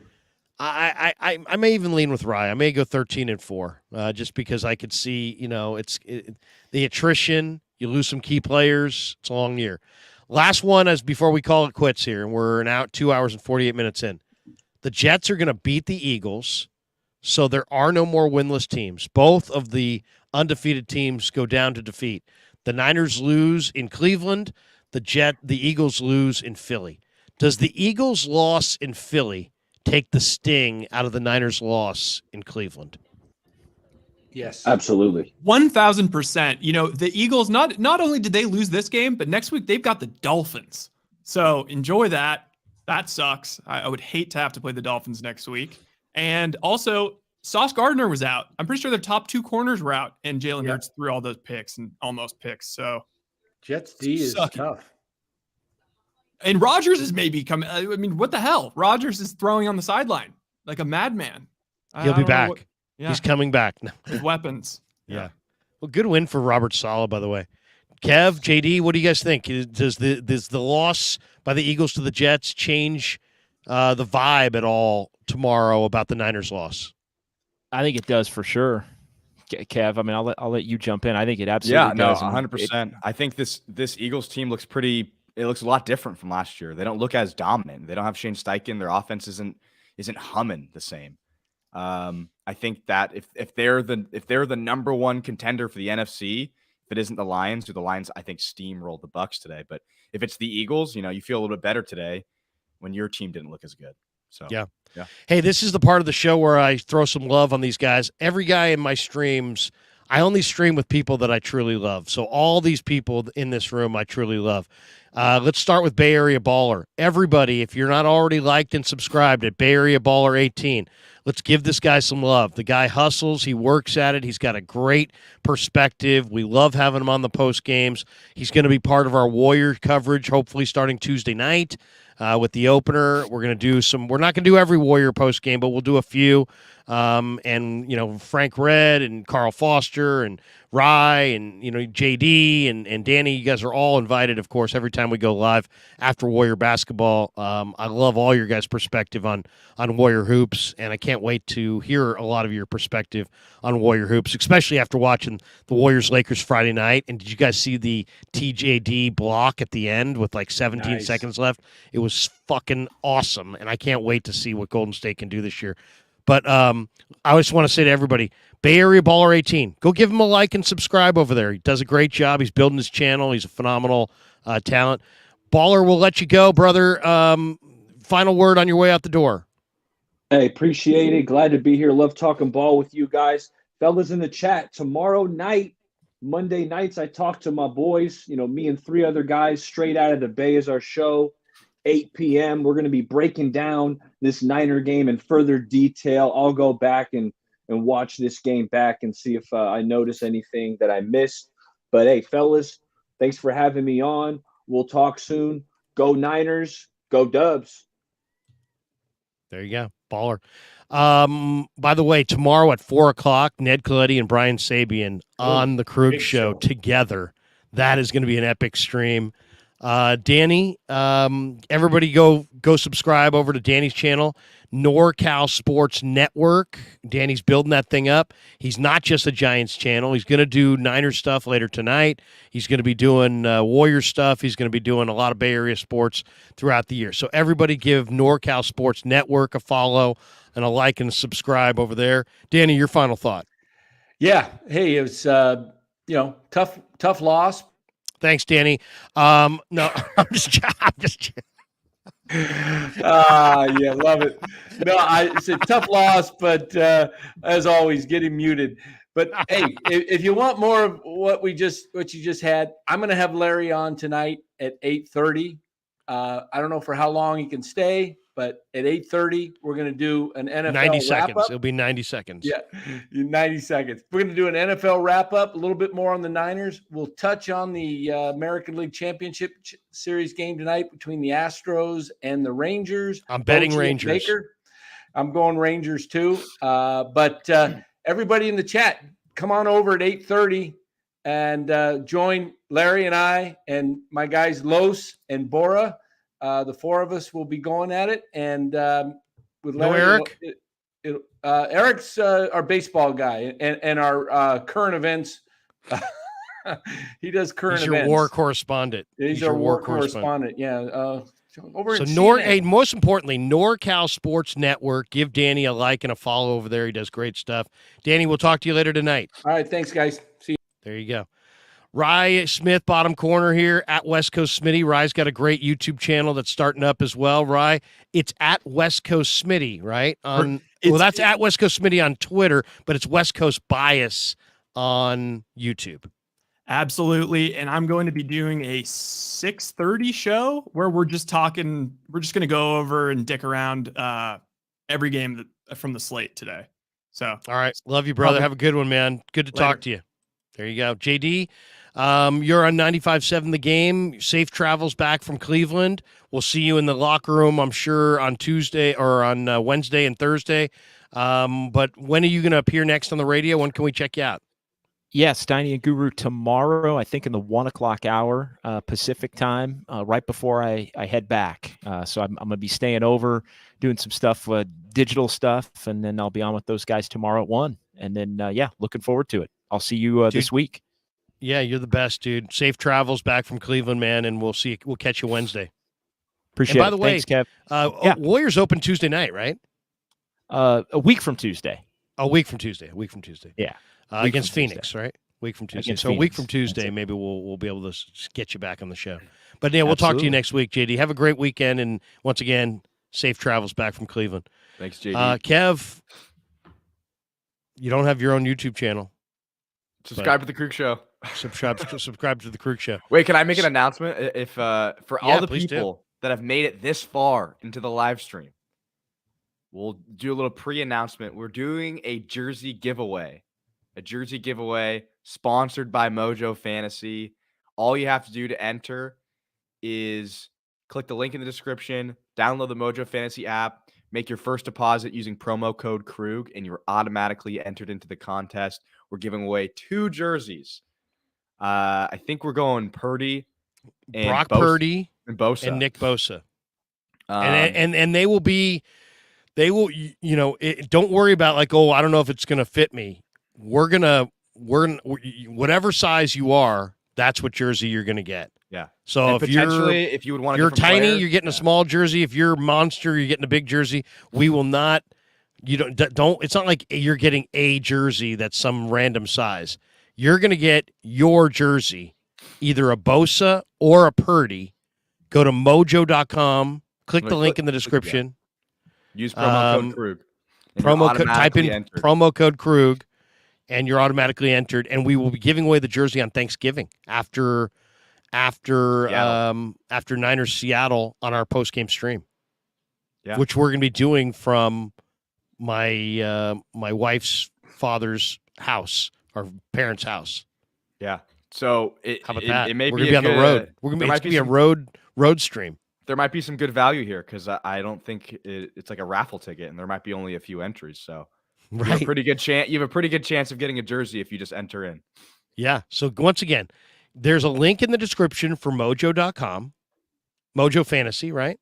Mm-hmm. They just click the link and make their first deposit using promo code Krueg. And you're automatically entered to win either a Bosa or a Purdy jersey. What if there's 2 winners and they both want Purdy jerseys? We probably could make it happen, but we'll guarantee to Bosa and Purdy. Either a Bosa or a Purdy. Yeah. You get your choice. That sounds like a good deal. So once again, click the link in the description, download the Mojo Fantasy app, use the promo code Krueg, make your first deposit, and you are entered into a contest for the Purdy or Bosa jersey that we'll give away on Thanksgiving in the postgame. It's the giving season. Mark Graves says, thank God, don't need a medium like the Warrior jersey Larry had to wear. That was a small. Kevin got a little testy earlier today. How'd you feel about the exchanges? I don't know why you're so mad. You're defending because I just didn't like the fact that you were burying Brock. I mean, I'm not saying that, I usually go family over country and family over football, but dude, I mean, here's one. I felt like you're dumping on Brock, and I just didn't think that was warranted. Brock Purdy, who's been really great in this category throughout the season, he had a negative 14% completion percentage over expected. So that means he was completing balls that he usually would make. He usually had I think the last games he had plus 10%, plus 14%. So he was completing balls he shouldn't have completed. This game, he was not completing balls he should have. By the way, get some great chats in here. We got this one. Kevin is a realist from Couch Potato. Davis says gambling is bad. Gambling is bad. It's fantasy. It's not gambling. It's not gambling. Davis is fantasy. Nick J says Brock deserves to be dumped on after today. I don't know if you could dump on him, but I just think you just gotta be real. Like, let's be real. He didn't have a good game, and you were saying that, so we were agreeing. Yeah. I just didn't like your tone. Larry, why did Sabian not put Eric Young on the 2003 playoff roster? I promise I'm not bringing that up. That's a crazy pullback. Teasy says, what does it say? Testy is the best. Purdy is Larry's family at this point. Wow, look at this one from G. Martinez. Brock's his son too, Kev. He has to pick. Yeah, seriously. Would I pick Kev over Brock? I'd pick Kev. I was there at the beginning for Kev, so I gotta stay with Kev. I saw him when he came out into the world, and we've grown him up nicely. See all that hair up there? He didn't have any of that. He came out, he was bald. He was freaking bald. He couldn't crawl, couldn't do anything. Lame. Just absolutely weak at the beginning. Couldn't bench 2 plates. Now he can bench 2 plates. Then couldn't do 2 plates. Kind of useless at the beginning. No, he was a beautiful little kid. Teasy said Larry's making a formal request to trade Kev for Purdy. Kyle, would you take a very talented Cal Poly senior for your starting quarterback in return? We got this one. Power Ranger. Larry, really enjoy your content. Keep it up. Oh, man. Thank you, bro. Appreciate that. Do not miss my live stream tomorrow at 4:00 with Ned Coletti and Brian Sabian. It is going to be epic. Ned said this is going to be one for the ages. I don't know exactly how long I have them, but we will talk about, and it's not going to be, I mean, if you guys are expecting it to be just a gigantic Giants rip fest, think again. These guys are too classy. I'm too classy. I'm not going to put them in a position to be like, 4-on sucks. What do you guys think? It's not gonna happen. Kapler was a sideshow. Don't you guys? I'm not gonna do that either. I'm gonna ask him about his departure from the Giants, Sabes. We're gonna talk about their era. If you have questions you want to send me on Twitter, I'll probably call for some questions here in the next day. I've got a bunch of topics that I want to hit. We'll probably get into that story about Lasorda and sitting with Lasorda and the whole Sinatra thing. That we'll probably get Brian's thing on there. But it'll be good. It's going to be good because Sabes and Ned are fantastic individually, but they're even better together. I don't always prepare for every stream that I do. Sometimes I wing it. This one I will be preparing for tonight, watching Rangers Astros. And I know a lot of you guys are football people only, but if you're a baseball Bay Area fan, Ned Coletti and Brian Sabian together are phenomenal. And so it's going to be good. It's going to be good. Tomorrow at 4:00. You can also catch me tomorrow at 8 a.m. with Damon Bruce on the Palmetto Superfoods Wake Up 49ers show. I'm sure that will be pretty lively considering the Niners lost and we didn't get a chance to get Damon's perspective. Damon might be a little fried because I was supposed to appear on his show today, and he wanted me to come in at the 2-minute warning. And a 2-minute warning, the game wasn't decided, and I just didn't go. So now I'm sure he had teased that I was coming. I didn't come, so maybe he's pissed, which should make tomorrow's live stream all the more juicy if he's really pissed. Kev, you got the final. MF says, good stuff, Larry. Thank you, MF. MF, you were the one who wanted Sabes and Coletti. I had that ringing in my ear, so I made it happen because of you, brother. Hope you appreciate that. It'll be good. You still haven't got Tim Ryan, though. Haven't got Tim Ryan, but we will. G. Martinez is Spicy Damon. Yes, it'll be Spicy Damon tomorrow. Kev, your final thought. This was a train wreck of a game. Browns win 19-17. It was the first loss for the 49ers in 16 regular season games. Amazing. Absolutely amazing.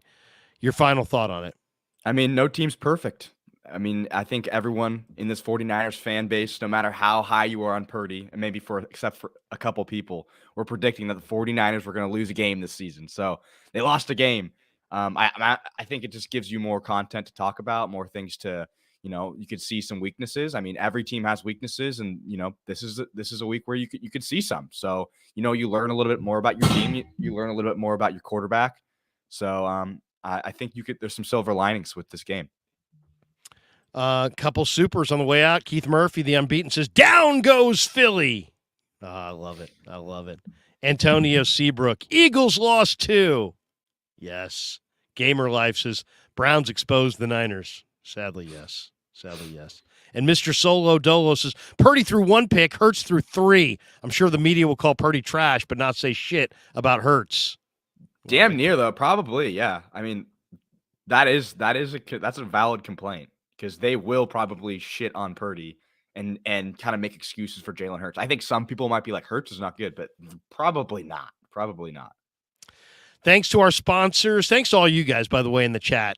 Couldn't do it without you guys. By the way, we are at, just so you guys want to keep track of our channel, we're sitting at 26,010 subscribers. If you're one of the 500 people still hanging out here, hit like and subscribe. Give us a follow. We try to put out as good a content as we possibly can. Giants, Niners, and Warriors is the focus of the channel.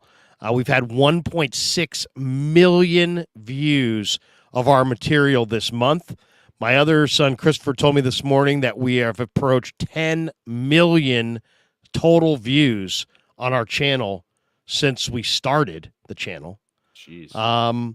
And we've had over 215 total watch time hours in the last 28 days alone. And we went from 25,000 subs to 26,000 subs in 1 week. Last weekend, we hit 25,000 subs. This weekend, we're at 26,000 subs. And you made some waves with your Jeremy Chin. I saw some national people saying, would Jeremy Chin look good on the Niners? I'm like, wait a second. Why are they talking about that? Yeah, seriously. Help us get to 27,000. Can we get to 27,000 can we pick up 1,000 subs a week going forward? We're going to have to grind. But you know me, I'm going to grind. You know Kevy's going to grind. So we're at 26,010 subs. If you've yet to hit like and subscribe and hit that notification bell, please do and support the Krueg Show. Thanks to all of you. Can I say one more thing? Yeah, please. We have new merch in the merch store. There is for winter season, and some of the prices have been lowered too. We have hats, or we have a hat now. We have a mug, and we have a long sleeve shirt. So get your winter on. There is some new merch. There's still some old merch there. There's still the original T-shirts in limited sizes, and then some of the old merch we've lowered in prices because we're trying to make this entry. We want the merch to get out. We want people to wear it. So, and if you have any suggestions, drop them in the comments. Tell us how you like the merch. Yeah, it's all good. G. Martinez says, "Damn, Krug's on fire." We also are going to be adding 2 new sponsors this week, so it's just the channel's been an unbelievable success. I seriously, I never thought it would be as successful as it is, but this kid over here is really the major reason why. He's fantastic. Kev, you're the best, man. You inspire me every single day to work hard and to build this thing. And we went from 25,000 to 26,000 in 7 freaking days. And we're going to try to do the same damn thing this week. Maybe we'll go from 26,000 to 27,000 just tomorrow during the Sabian and Coletti stream. We'll see about that. We'll try to make that happen. But thanks to all of you guys. Thanks to our sponsors, MarinAutoglass.com, 415-883-3030. New York-style Italian sausage. The only kind of Italian sausage I will eat is New York-style Italian sausage. Pig in a pickle, the barbecue leader in all of Northern California. Go say hi to Damon and Mary. They have 2 locations, Emeryville and Corte Madera. They're open 7 days a week. Go get some brisket and go and tell them that Krueg sent you. And then, of course, thanks to our sponsor today, Mojo Fantasy, the newest and best daily fantasy app. And definitely use the link in the description. Use that promo code Krueg to get your first deposit matched up to $100. That's going to do it for us. I like the Rangers tonight, and check us out tomorrow for a little giant baseball talk, and then we'll be doing a lot of streams all week, talking Niners, looking ahead to the Viking game. I'll be down in Santa Clara doing face-to-face interviews with the players on Wednesday and Thursday, Shanahan as well. So we're having fun. We're growing by leaps and bounds. Great support today on the show. And thanks to all you guys. And Kev, study hard, my son. Have a great night down there in Cal Poly, and we'll talk to you soon. Peace. Yeah, never met a man I've been scared of.